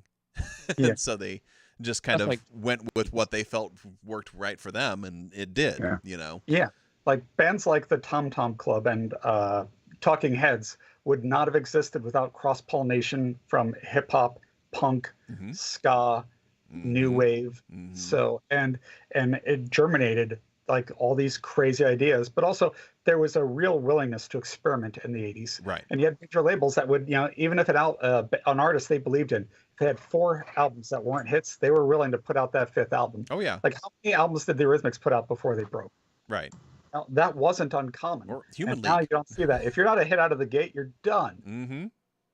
So, but this is the end result of postmodernism and hyper-consumerism, so that you have meaningless music that says nothing and leaves everybody with an empty feeling inside. Right. And it's just constantly disposable music. Yeah, And everyone wants a hit, so they just keep on Yep. reusing that same Thank- algorithmic pattern that they use for the last hit, in Yeah, hopes to so hit it. As a result, a computer can write that because there's no heart to it. It doesn't mean anything. Yeah. And it doesn't say anything controversial because that could divide half your audience. Yes. So the best you can do is the Madonna examples where you pretend to say something, but then you don't really. Right. Snap. And, the other side of the sorry, this is like a hard left turn, but back to the detection side. One of the things that has happened a lot is that larger artists have stolen from smaller artists who don't know about it for a Yeah. long. The thing about AI that's really interesting here is that it's super democratized. It's really easy to get access to all of this stuff. And the cost for gaining access to it is really, really low. Mm-hmm. And so, the other thing that could happen that people should do if they're concerned about it is people who are artists who are afraid of having their music stolen, smaller artists, they ought to go after the other people. Yeah. It's not hard to do. If you have I don't know, right now the tools are depending on which one you're in, they're like $10 to $20 a month for a lot of them. And anybody can go do it. There's a gajillion of these things out there. And for artists who are concerned, you see this, there's also tools that have been used interestingly where people thought they were going to be done the exact same way from companies that do visual design. Mm-hmm. These jewelry makers that get and clothing designers that get their stuff ripped off by Anthropology. They're like the kings and queens of ripping people's shit off. Yeah. And they're people who have built these tools now to go scrape all these websites and just find it where they're getting their stuff stolen and chase it down. Smaller artists can do it too. I mean, the thing is that a lot of smaller artists don't. I don't know. Like, it's not like naivete necessarily, but they're trying to operate and play by these sort of like rules of kindness and good engagement, and a lot like trying to be like, I don't know, relax, calm people or whatever. But and not everybody wants to be litigious. Some people just want to make music. You know, lot of people- some people just don't They're- want to yeah. bother with that stuff. And I think But- that's the other part of it, and that's what they're hoping for is the people just like, oh well, I don't. That sounds like more problem than it's worth. I'll just stop doing this, and that's sad. That's the depressing part. Is it's just that people will just give up. but you can absolutely take the fight back. Yeah, it's if you wanted to, or you hard. just give up, and that's and most people I Yeah, think are going to be the latter. If I want to fight a major label, I need a lawyer, but they're going to send 20 for every lawyer I hire. Yeah, and it's going to be And so I would just ridiculously give up. expensive, and that'll be that. And Yeah. that will not be, after a while, it's the ratio of, is this worth it? That's how you win slap lawsuits, is that you just keep, dragging it out until the other person has spent out their money. Yep. If you have more money, you'll always win. Yeah. Because you just drag it out till the other person's legal fees have killed them. Yep. That's how Monsanto wins all their cases against small farmers. Even though the farmer's absolutely right, it Mhm. doesn't matter because they'll outspend them until, the farm collapses. Right. Looking in the chat room, some comments about what we're discussing here. Hayes Anderson, my solution is not for everyone. Sadly, just don't monetize. Want to make money from music, get a real job. Actually, I know a number of people who do make a living from making music. And so I don't think that's really it's not it's not an easy process to do, but it is something that you can do depending on what kind of music you're willing to make and everything along those lines. I know a number of folks that do soundtrack work that's what they do for a living. They make soundtrack music. They write jingles and they sold their soul or whatever. You can say however you want to do it, but they're doing what they wanted to do. Yep. Let's see here. Need a link to, this is Robo Gaijin says, we need a link to measure dopamine levels in brains as they are exposed to a variety of chords and use that as an input for the ultimate generative music AI. I think they're probably doing something like that already. And That's some mad scientist shit. yeah, I mean, love there's it. been a lot of that especially in like the 60s and stuff like that, as far as like biofeedback and stuff like that to music and everything along those lines. And I'm sure they're Or you using just the do the- results of that. Knob thing that focus groups use. What's that? What's that? Or like, focus groups, they just use a knob and people twist to the right if they like it, they twist to the left if they don't like it. Mhm. I think they got it. It's the I watched 1-4-5 it. chord progression. I think we're all done. We can go home. EFG, excellent. Rick Rivet says, my own conscious experience with AI generated music is Dada bots on YouTube. The AI comes close to making something intelligible, but at the same time comically falls short. That reminds me of the weird AI generated Seinfeld episodes that were on YouTube for a while. That were very similar. It was like this randomly generated shit, and people would just watch it because they thought it was great, but I think they got cease and desisted and shut it down. It got well, so the thing about AI is that whatever you feed it for a training set is what it knows. Right. And God, feeding it Larry David, that's pretty toxic. Good so Lord. it made some inappropriate jokes. Oh, that's right. That's what it did. It was making the It it was crazy. It was like just Didn't do Michael Richards' rant, did it? no. Oh my God. No, but it did do some racist shit. It, Oh, that's bad. like it would just hover so close to the line of like almost making sense, and it was almost a joke, and you're like, it's gonna land it this time, it's gonna get it, and it never did. Yeah. It was amazing, like how close to the sun it could fly and still bend right back out. Every It was time. like watching Rabbits, the David Oh my Lynch God. Rabbits. That's what it felt like. And Justin, I know that you and I got to see that on the big screen, Ah. which was even more There's- painfully wonderful. You know, David Lynch is weird because, I like horror movies because of the experience. I like to be a little. I even like some stupid jump scare horror movies. I like that feeling. You know what I mean? Hmm. But go in to watch like something like that. It's like so psychologically deeply disturbing. It's like a fucking roller coaster ride through psychotic mayhem, and you just don't know where to land. But it proves his genius. I'll tell It's you my that. favorite type of movie. That's my favorite type of horror. Yeah. Is that like, either I walk out and like my brain just hurts, or I want to walk out and take a shower immediately.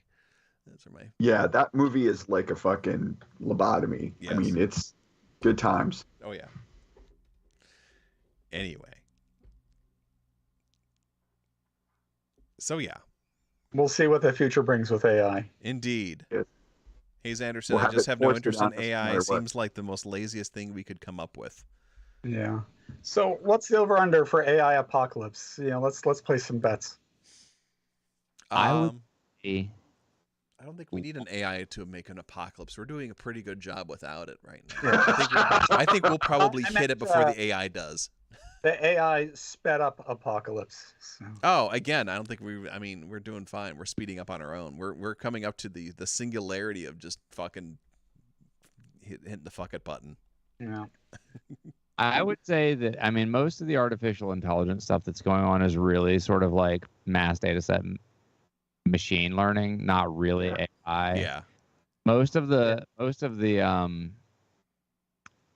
research that I have read puts us like very far away from anything that's like real artificial intelligence. If you mean like sentient artificial intelligence, it looks like we're a minimum of 15 years away. Yeah, I don't even know if I necessarily mean like sentient, but sort of able to truly interpret things. Like right now, it's still just a bunch of if then. Yeah. It's We're creating just- intelligent agents. We're not creating artificial intelligence. yeah. Sure. And so I would, over under for creating something that's actually like AI and apocalyptic. I don't know, like maybe long enough term, but I think short term, it's probably only like net. I think it's probably for strong good. I'm not worried about like a Skynet. I think more likely it's that we see society get worse. So I'll give you an example.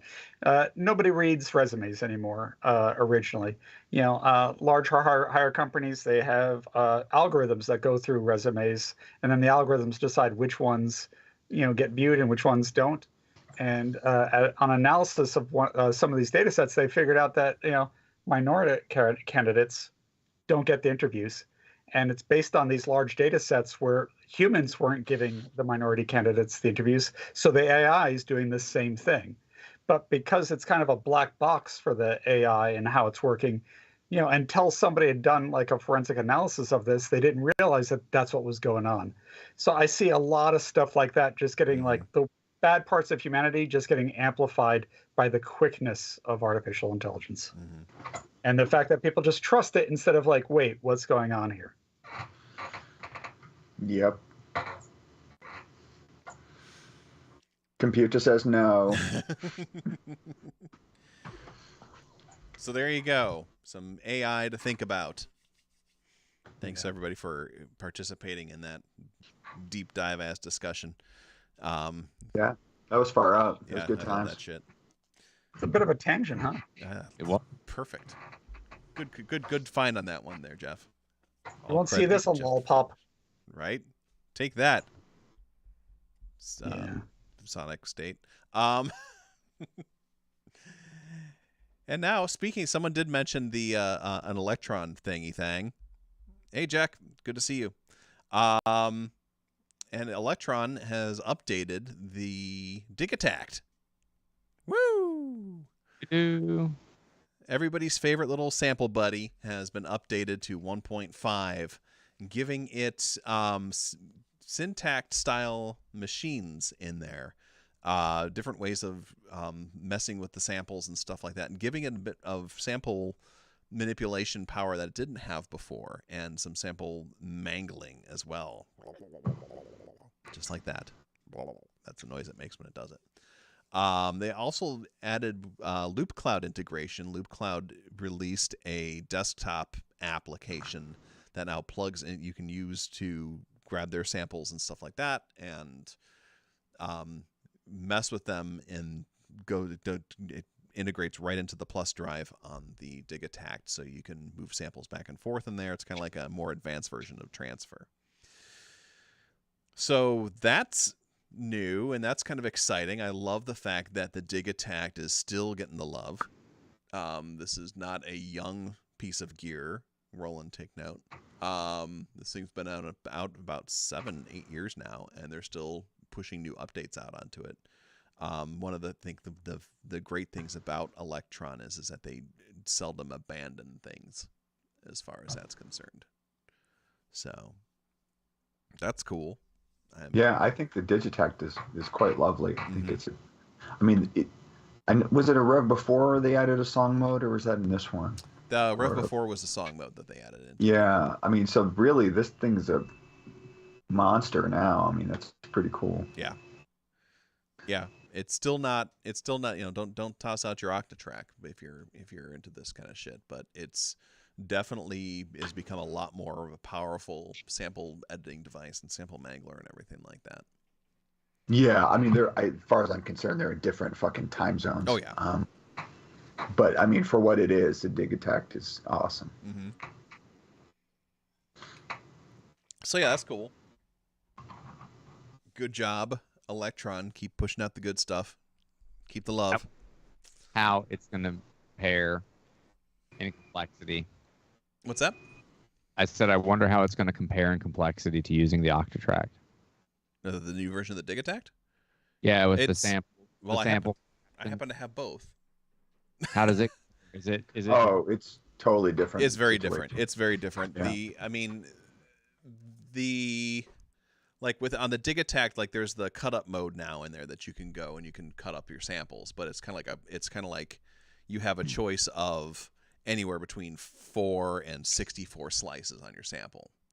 But with the Octatrack, you can go in and you can just like cut the fucking thing up like 5,000 billion times, and then hit the random button and just have it randomly play samples until you explode or until the sun dies or something like that. You can do some. You can't get that granular on the DigAttack. Got it. But one of the things that they added to it, which is kind of lovely, is it handles loops a lot better than it used to. Because it'll do a lot of it'll take some of the power of the Octatrack where you can just load up a sample and it will automatically put it into the beat it needs to, or into the tempo and stuff like that, and tempo match it. But you can choose what kind of tempo matching you want it to do. You can be like the older school kind of thing where it kind of time stretches it and makes it sound gross, or you can do it where it's like pitch shifting but it's still keeping in time, that kind of thing. So it gives you more options as far as that's concerned. Yeah, I just feel like the Octatrack is a Lamborghini, and the DigAttack is like a Volkswagen Golf GT. I mean, they're just different levels of complexity, different capabilities. Yeah, I mean, I would say the Octatrack is definitely very Octatracky. There's nothing out there that still hardware-wise does what the Octatrack can do. And I think that what the Octatrack, to me at least, what makes the Octatrack shine so well is that it can be a lot of things to a lot of different people, or it can be a lot of things to one person. It's a Swiss Army knife in the end. It is a incredibly ridiculously huge sampler, destroyer kind of thing, but it's also a ridiculously routable effects processor, or just like a DJ mixer, or that kind of thing, or load up with single cycle waveforms and it becomes like this weird sample based synthesizer and stuff like that. So it's a very powerful device, and it also does take a lot of learning. And as our good friend Tony likes to say, is if I walk away from it for a week and come back to it, I forget how half of it works. Which, it takes it could take some getting used to as far as that's concerned as well. But I think once you get it into your system, it's a lot of fun. Yeah, that's cool. Yeah. So yeah, but the DigAttack does a great job for that as well. And it's great to see that they're still supporting that gear and everything like that. Hats off to Electron for doing that. I like Electron a little bit. Yeah, I think honestly, like if I were to tell someone to get only one thing, I think I'm with you, Andrew. I think the Analog Rhythm Mark II is probably their sweet spot Yeah. in terms of power and price point and complexity. Yeah. Yeah, you don't need another drum machine. Although I would say that, like, if you were, if you're just looking for like sample-based drums, I think the Dig Attack, because that also gives you the 8 extra MIDI tracks, so you can hook up other shit to it as well. Yeah, that's a good point. I Yeah. feel like they've created these like interlacing Venn diagrams over Mhm. at Electron, so there's no one ring to roll them all. You're gonna Right. have to. Oh yeah, yeah.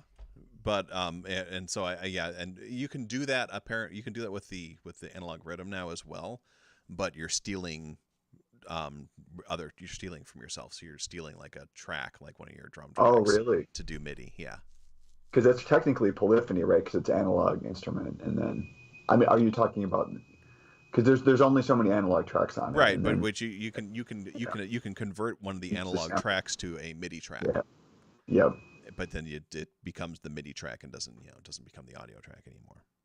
Yeah, I used the Dig Attack for a while. I was trying to build a Micro Machines Mhm. setup, and it was a really great controller. Yeah. The fact that they have song mode now is just, I mean, that's really puts it in that space. for Oh sure. yeah, definitely. So yeah, there's that, and then Akai released this DAW plugin thing called the FlexBeat. FlexBeat. And this is weird because it's just a DAW plugin. It's not an external thingy thing. No, you can put it in NPC. You Is can. Is it Yeah, an NPC based one too? Yeah, but you lose the GUI. Oh, Yeah, it's just like Thank you. control based in the macros and stuff. okay. Which I mean, they need to fix that. They need to come up with a GUI that's workable on that platform, in my opinion. Did you get this already? I haven't, but I have been looking into it because I love beat mangling. And, Oh, yeah.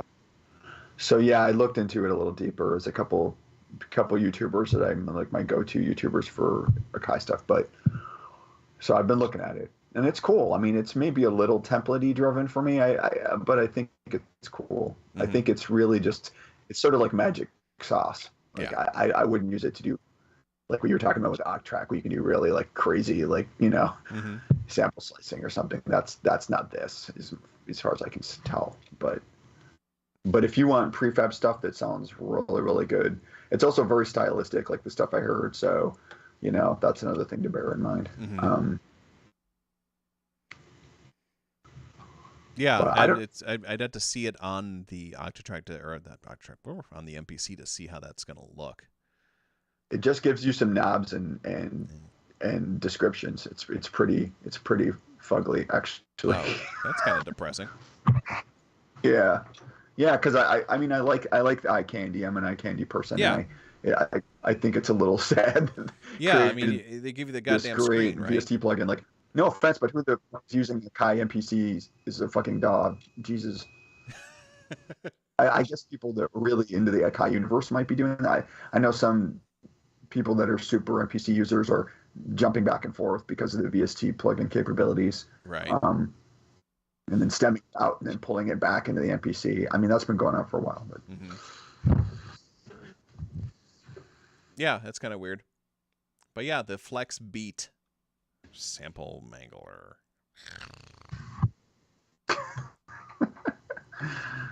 Whatever. It's the plug we've all been waiting for. Yeah, I can live my life happier. That's what they say. It helps you twist samples beyond recognition so that AI can't find them. There you go. Take that, AI. Akai said so. Beyond. And it's got AI in the name of Akai. Yeah. Wow. I see what they did there. Man, they are forward thinking, aren't they? They are. Fuck. Welcome to the singularity. What did Population. it stand for Akai. all? Is it all-knowing artificial intelligence? Is that Yep. what Akai said? Oh yeah. That's where they pay us the big bucks, Andrew. Dun dun dun. I'm giving you all raises. How much am I paying you now? I'm doubling it, whatever it is. Well, there you go, Akai. Good job, guys. All right. So Behringer are supposedly in production with a bunch of stuff. They've been announcing products since time immemorial, with promises to have these things out once chips are available. So it sounds like chips might be available now. And they are announced production of the Pro 800, which is like the sequential Pro 600, but with 8 voices. The Selena String Ensemble. The Toro, which is like a Eurorack version of the Taurus pedals, only without the pedals. That'd be funny though if there was a Eurorack, but never mind. The Edge, which is pretty much a clone of the Moog DFAM, which is still in production and still exists out there. And then they're also doing a Mark II of the MS1, which was their 101 clone. Just to remind you that if you bought the version 1 of the MS1, you were in fact a beta tester for them, and you got to pay for that privilege. You're welcome. And then they have also updated their Brains, which was their Plates clone, with some more stuff. The MS1, I don't know a ton about the original one, but I think people were pretty happy with it. Justin, you had one for a hot minute, didn't you? I did have one. I mostly beta tested the keytar handle, but no. Understandable. It was okay. I mean, I got to play with the real thing a couple of times, including at NavCon. Mm-hmm. But like it was pretty good. Mm-hmm. It wasn't as good as the original, obviously, but it was pretty good. I would say the build quality was a little meh on it. Mm-hmm. I ended up selling it to another musician here in Chicago, but yeah, it wasn't bad. I mean, again, it is what the original was, you know. Right. No, it's a first time synth for somebody, you know, like intro. It's still pretty cool, mm-hmm. You know. It's just one of those things. That's how I feel about a lot of it, of the Behringer stuff, is that it's like, hey, we got 2/3 of the way, you know. It's right. Like, okay, you know, I mean, that could be totally fine, right? It's just like. Well, now they have the Mark II, so now they're 15/16 away. Yeah, because the whole thing with the SH-101 was the oscillators, right? Especially especially in the bass end, were just fucking tight. I mean, that thing was just a synth-based machine. Oh yeah, British synth pop, and if they can't get that right, which I feel like the first one didn't, then they got problems. Right. You know, it should be something else about the oscillators then, because they're using their cloned chip. So the SH-101 is using the same chip as the Pro one and the Neutron, the CEM3340. And right. I can tell you that, I mean, I've seen the scientific comparison that Starsky Carr did of the Pro one and a real Pro one, and they're identical on the oscillator side. Yeah, it could be the difference for the Pro one was that the envelopes weren't as snappy with the original firmware, and they fixed that. So what they've changed for the Mach 2 isn't the oscillator, and it's not the filter, it's the amp. Really? So maybe that's what it is. They just didn't have that punch, you know what I mean? Yeah, and that's probably because of the way the amp is working. So this is the V662A chip. So my guess is they've only been so far they've only been cloning Curtis chips, and some of the Roland Sense were using a combination of Curtis chips and their own chips. Their filters. For example, the 101 isn't using a Curtis filter; it's using a Roland filter. Mm-hmm. Yeah, and here it's also using a Roland VCA.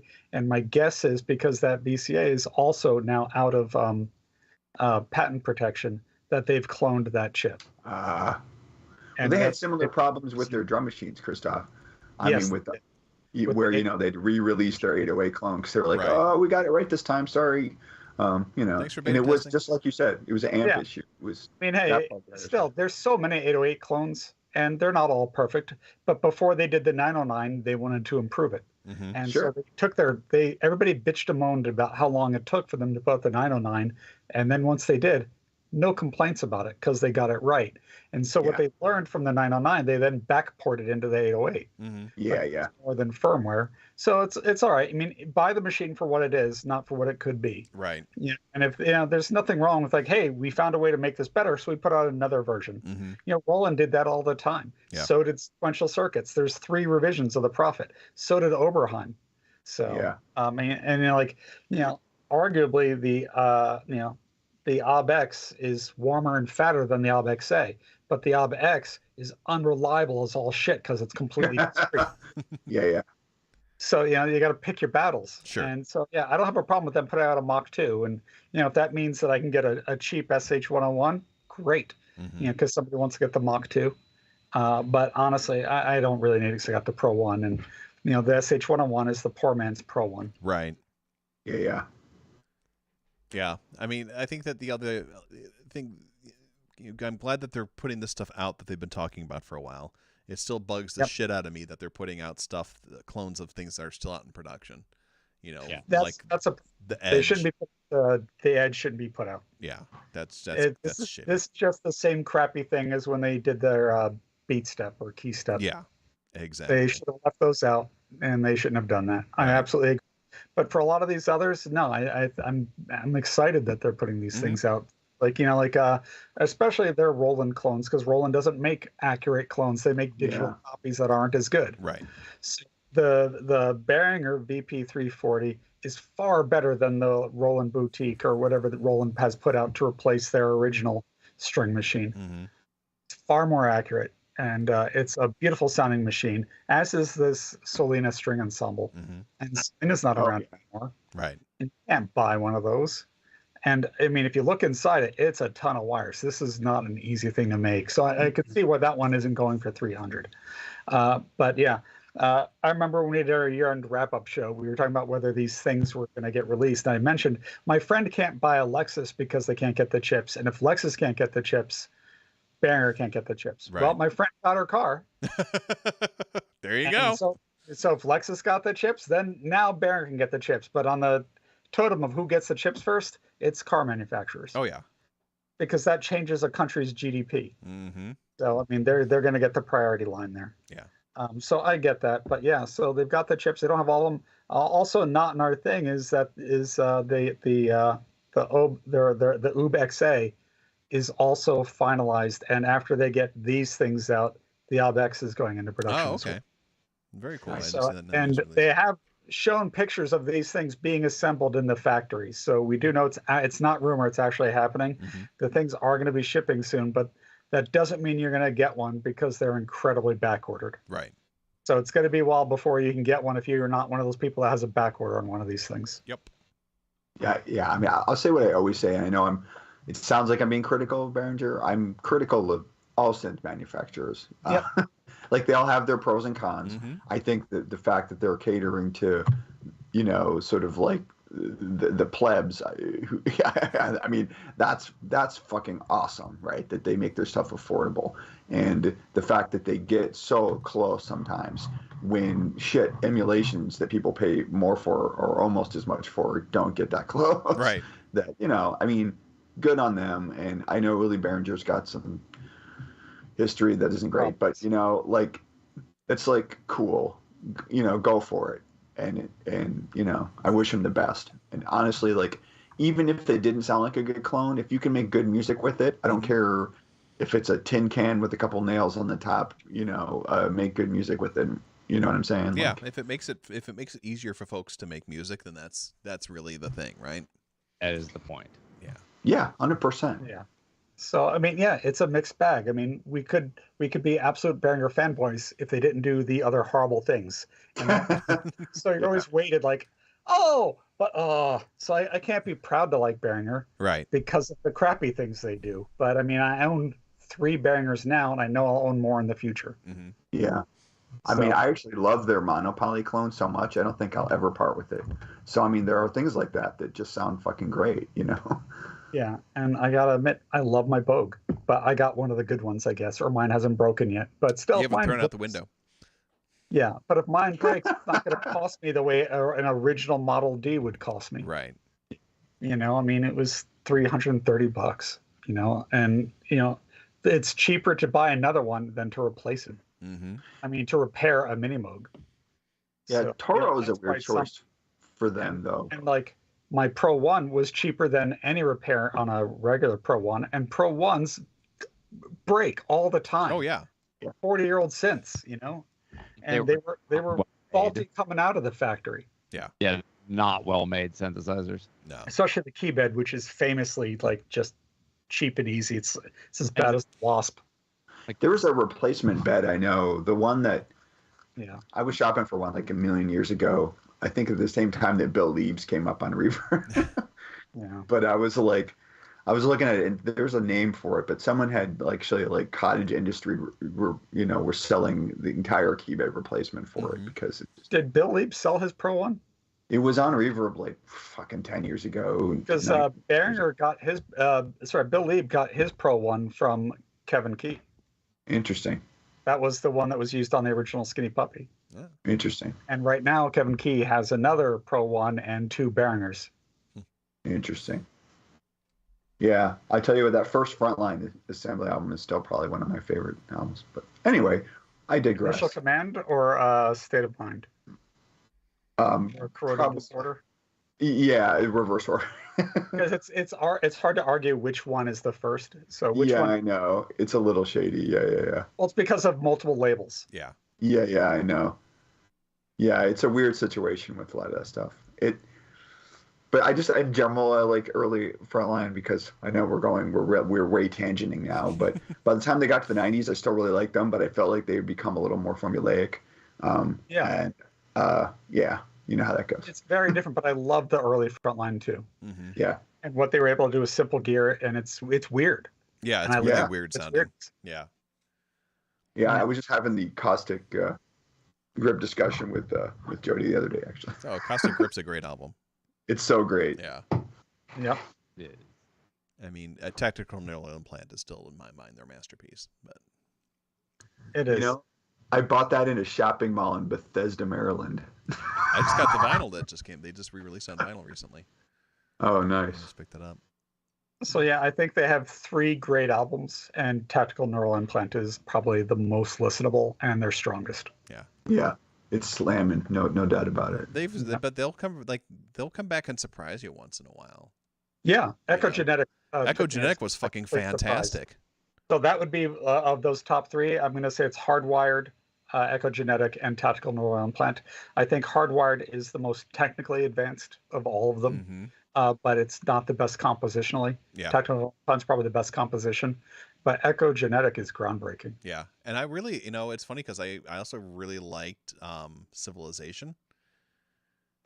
Civilization has that great modular opening. Yeah, and it was also like a weirder, like it was almost like it was almost like a Delirium version of Frontline Assembly. It's Jeremy Enkel. Yeah, yeah. He was just a godsend to Frontline Assembly. Mhm. Yeah, they're those projects. It's funny because I consider them side projects, but obviously Delirium is huge and Yeah. sort of like It in the doesn't sort of- make more Frontline Assembly albums. well, they're like they fit into that like pure moods genre, you know. Yeah. Yep. But it's like synesthesia was another cool thing. Mm-hmm. Noise Unit. So I mean, Well, yeah, I mean, what I liked, I think, about Frontline was that they had this thumping, wicked FM bass lines and drums, but then they would have these like mix in these beautifully ethereal sort of key lines, and I it's just a really cool combo. yeah, Rice Fulber is an amazing musician and really helps that sound as well. for sure. I saw that there had Bill Lieb and Kevin Key and Rice Fulber working on a Cyberactive album. Yeah. No shit. Yeah. Yeah. A Patreon about it on Sunday. Yeah. So yeah, that's going to be released this year, I believe, on Artifact. That's awesome. That is awesome. I did not know that. But yeah, the Toro, the Taurus pedal. Sorry. All right, so yeah, the Toro is exciting.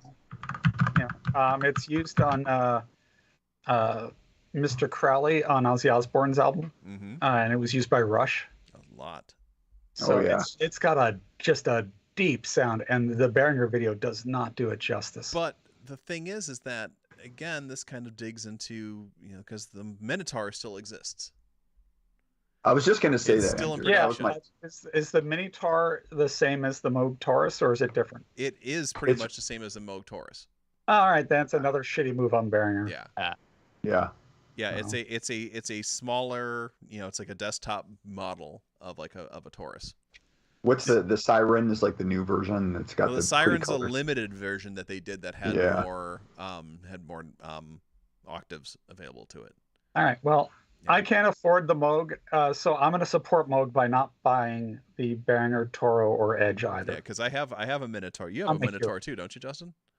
I do. I just took it out of the rack for the Waldorf M, but yeah, I really like it. And Yeah. now you can. The problem is that to do a lot of it justice, you need the software editor, which irks me a little bit, because eventually, obviously, that's going to go away. But you can do a lot on the like shift function on the thing, and you can Yeah. save patches actually on the thing itself now. Yeah. So yeah, it's cool. It actually the bass on that thing is fucking It's phenomenal. unbelievably good. I would say Yeah. that the nice thing about the software editor is that they made a plug-in version of it as well. Yeah, yeah. And I thought that was rather nice of them. Yeah, I don't know. You know how I feel about. I mean, look, I love plugins and Oh, I yeah. love hardware, but when you make one sort of dependent on the other, I start Yeah. to get a little Oh, touchy about yeah, it. but you can still do a lot with it just on the. Oh, yeah, Facebook yeah, alone, yeah. It's a Well, much once more- the computer editor stops working, you can get the Toro. Yeah, or you can just keep using the Minotaur because that has just as much going on to it. Yeah, Yep. who's giving away signed Geddy Lee Mini Moog? And I was like, Moog, the Robert Moog Foundation did, and they already gave it Yeah. away. It's gone. Yeah. I did not win it. I like that he didn't get rid of his Taurus pedals because he's like, I'm still using these. Fuck Oh, off. I don't think that was his mini Moog. He just signed it. Oh, he just signed it. Yeah, E mini Moog that he signed. yeah, it was a mini Oh, Moog that he that's- signed. yes. So, Oh, Jesus Christ! but All right. that mini Moog that they gave away had like the retrofits in it that came out in like the early '80s. So it had like MIDI and stuff like that, and it had some other weird shit to it. So it was a vintage Mini Moog. It Yes. wasn't the new one. Yeah, it was Okay. it was definitely a vintage mini Moog and stuff like that. But yeah, he just signed it and like played with it in a video and but he didn't use it or anything as far as outside of that. So let me give a little bit of detail about the Behringer Brains update. Yeah. So the Behringer Brains is based on the plates module by Mutable, and Mutable's gone. But before Mutable left, they released an update that included 5 new engines for it. Behringer didn't put 4 of those 5 engines into their clone, Behringer Brains. And unlike the other things they've done, a lot of companies made copies of Mutable Instruments things Yep. because they open sourced everything. Right. So there's a lot of different plates clones, and some of the plates clones did have the same updates that Mutable did. But Behringer, they used 4, and then they introduced, they added a tuner, and I think their Car Plus Strung engine is different hmm than the one that Mutable did. But it's great that they put out that update for it. Yeah. And it's still just very, very sad that Mutable has gone away. Yes. Yeah. It's definitely like lost a major producer of some incredible gear. And synthesis in general. Yeah, They were just so inventive. absolutely. And I think it's a real loss. Absolutely. So yeah, Behringer's rolling shit out. Yeah. So is Lexus apparently. Yeah.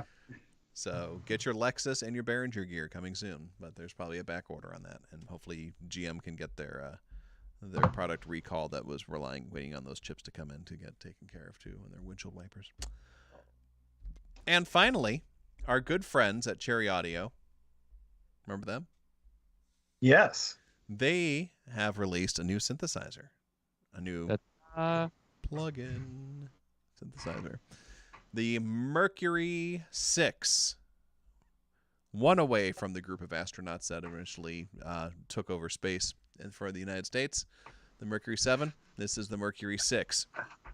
Not as impressive as John Glenn, but definitely more impressive than Deke Slayton's flying career. Yeah. You talking astronaut trash right now? Is that what's I happening? totally am. It's like I'm just trying to think what can we say about Gus Grissom that isn't just like sad? Yeah, right. Well, yeah, we can't do it. We can't. We can't shit make talk. fun of the Mercury astronauts. We can fuck with Wally Shearer a little bit. Yeah, all right. Yeah, and Deke, because he couldn't fly. But anyway, the Mercury 6.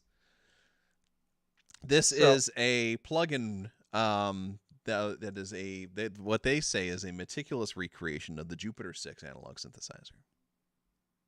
So I've watched 2 videos on this, including Starsky Cars, and one of the hardest things to emulate from an analog synthesizer is cross modulation. Mm-hmm. And it's never the same. And here, it's basically identical in the cross mod. Wow. And that's one of the things unique about the Jupiter 6. Mm-hmm. So again, like all emulations, it's hard when you're doing analog synths because, if you get 2 40-year-old analog synths, they're not going to sound exactly like either. And so you always have to say, like, this model might be based exactly on the one they had, Right. but not the one I have. Mm-hmm. So it's hard to say, but it's very close. But yeah, the cross mod, and especially cross mod with sync, basically identical. And this is a real step up for Cherry Auto in their emulation ability. And this might be their most accurate emulation. Well, for something that's really challenging, like the GX80 is probably incredibly accurate, but I don't think that's as challenging because of the limitations that the CS80 and GX80 would have. Mm-hmm.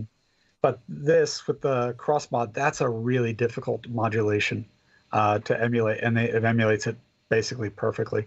And when he was comparing the filter sweeps, I couldn't hear the difference, and that's one of those things that you really generally notice. Mm-hmm. So it's a very good emulation. There were spots, like there were some things that definitely sounded better on the real Jupiter 6, but this is so close. If you want a Jupiter 6, this will get you there. And notably, the Jupiter 6 that Starsky Carr is comparing it to was breaking down while he was doing it. Like one of the voices went out. So he's doing an arpeggio, and like one of the voices isn't firing in the arpeggio, or it's like randomly rebooting. So it just reminds you of all like the difficulty and horror of having a 45-year-old analog synth. And it's not his, so he feels really bad because he's gonna have to return the synth to whoever he borrowed it from. Like, it's not really working. It's got these problems. Like, what'd you do? Yeah, right. Oh, it's old. Yeah. So, it's aging. so yeah, this is very good. If you're looking, I know that Justin is a Jupiter 6 user, and if you're looking for that Jupiter 6 sound, this might be it. And it's important to note that the Jupiter 8 gets all the attention because it's arguably much nicer sounding, but it doesn't have a high pass or band pass filter, and the Jupiter 6 does. It's much different sounding. Yeah, it's different. Oh, yeah. Well, it's implemented completely different. The Jupiter 8 is all discrete, Mm-hmm. like the AubX, and this is more like the AubX-A, where this was using, I think again it's the 3340 oscillator chips, and then a custom Roland chip. The Jupiter 6 I like more than the Jupiter 8. A lot of people do. It's feel the same a way. matter of taste. Yeah, the Jupiter I 8. also have a Jupiter it 6 and a Juno 6. and it's definitely fancier, but I like the 6 better. I think it's like spookier. It has there's something about its soul that I just identify with. The sounds. I know this isn't a very technical description of it, obviously, but I do like the sounds that come out of it, and it's not like the kind of synth that you'd expect, like a Juno, which I also love the 106s, where it's like it's really hard to make a fucked up patch. Right. You can totally make a fucked up patch on the Jupiter 6, but you can make some beautiful, amazing shit you can't make anywhere else. Mm-hmm. Yeah. And it's much more flexible in that way, in my opinion, than the Jupiter 8, which obviously I know everyone loves Jupiter 8. It sounds lovely. It's great. But I think I love the soul of this little machine. I like the way Orbital's used it in a lot of the bands, and it's just it always spoke to me, and I love the shit out of the livery. It's right up my street. So, and it's going for $49 right now. Yeah, which is again a bargain. Yes, absolutely. Yeah, I picked it up already, obviously, and I spent better part of yesterday playing it, and I agree. I watched those videos too, Christoph, and yeah, I think it sounds fucking great. There are some times when I can tell but with a lot of plugins, and like I just won't use it to make those kind of sounds. So what You do you know? notice? What do you feel like it's not living up to your Jupiter 6? Well, it may not just be the Jupiter 6 in general. It just might be like analog emulation in general, right? Because there were some sounds where, how should I put this? The unreliability of the analoginess of it is just so profound that it is almost the sound itself, if that makes any sense. And it, No, and- I know exactly what you're talking about. yeah, and if that's the case, it does not. I mean, look, in a mix, no one would fucking know the goddamn difference. It's irrelevant. So I have the Yuhei Repro, Right. and Yeah. that's one of those things that you can dial in that analog unstableness. Oh And yeah, that's why it's such a dead-on emulation for the Pro 1 and the Prophet 5. And so maybe this doesn't have that, and that will kill warmth. You know, but and it sounds same- great. like the DeepMind you can program that in so that you get that fatness by doing that that irregular detuning of the oscillator, so that analog slop. Hmm. And Which is weird because they're emulating DCOs that weren't supposed to do that. Like that was their original supposed to, intention. but kind of did. So, Kind of did it anyway. also- yeah. but even if it doesn't, the DeepMind is also it's dual oscillator emulating a synth that only had one. So they decided Right. to take it further. Yeah, yeah. I've heard when you push that up, when you're making the right kind of sound, the shimmer it's just glorious coming off the DeepMind when you get that shimmer right. You know, sometimes I regret selling my DeepMind. I know, Andrew, you don't, but but I know you're not like a big Roland fanboy. I don't know. I love the DeepMind. It's just like it. I had to let something go, and it was on the block. But it is a beautiful synth. I think it's the best synth Behringer ever made. Yeah, Arguably. it's a shame it has such a terrible interface. You know, but it was their first synth. Right. Yeah, true. You I know, mean, yeah, okay, so the screen is a little wobbly, but it's got Yeah. lots of knobs and sliders. You can But sliders. introduce them to the scene as a real contender, and for a lot of markets they've completely dominated since, so they've learned a lot, and Yeah. maybe they'll do another revision of it someday, Yeah. and Right then on. everybody can be beta testers. Yeah. There you go. Yeah, I mean, this one is pricier than the other Cherry Audio stuff for sure. But I think But, that's I agree with because of the Christoph. effort that went in. I mean, it's funny though. It's kind of like if you're used to shopping, at the dollar store, it's all of a sudden like threatening to go into a Walmart. You know what I mean? That's Yeah. kind of how I feel about Cherry Audio, is that they've been releasing stuff for so cheap, and I'm so spoiled Right. that I'm like, you guys are way low balling yourselves because they do such good work. Yeah, and they're just really punching above their weight.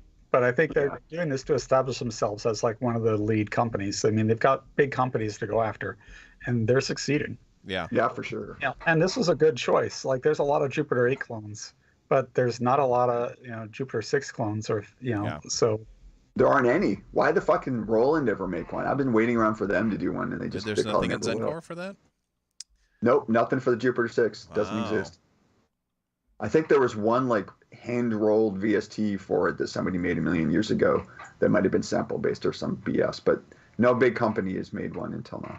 Yeah, I was looking at my chip lists for the Jupiter series, and Jupiter 4, Jupiter 6, Jupiter 8 are all completely different machines. And people like to think of them as just like stripped down, but they're not. They're very different. They're just similar in name. And the Jupiter 6 came last and had a lot of innovation in it. But some people felt like it was colder or not as interesting. Mhm. But on the other hand, it had capabilities where you could drive it into, nasty territory where you can't with the Jupiter 8. For sure. Sometimes that's useful, sometimes it's not. But, it's a beloved synth, and it's really cool that they put this out. Yeah. Yeah, no doubt. So sponsor us already, Cherry Audio. Come on, we love you. Yeah, I already own like half your catalog. You won't have to give me one. I know, right? Throw us a friggin' bone here. Yeah, like I think all I need is their Alt 8 plugin. Or no, I don't have their ARP 2600 either, but I've got their Multimoog. I've got Voltage Modular. I've got their Juno 106 clone. Hmm. Which I love that clone, actually. It's really good. Yeah, they did great stuff. Well, that's it. We went through our new stuff. Hope everybody enjoyed the new format. If you did, cool. If you don't, too bad. We're gonna try it again. Then let us know. Yeah, tell us somehow. Yeah.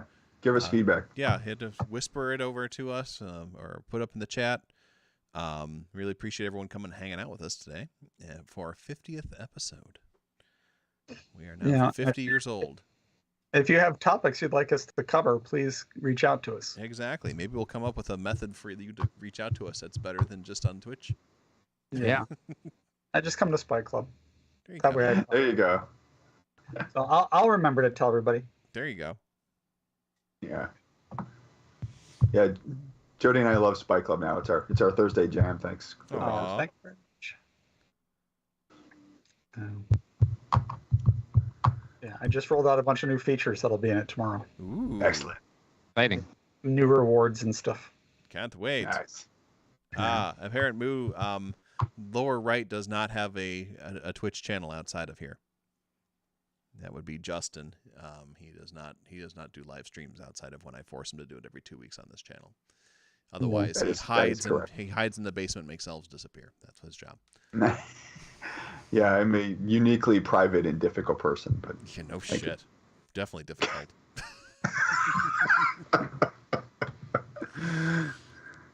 So Anyway, I Bonus mentioned Creature, thanks for enjoying the conversation. What's that, Christoph?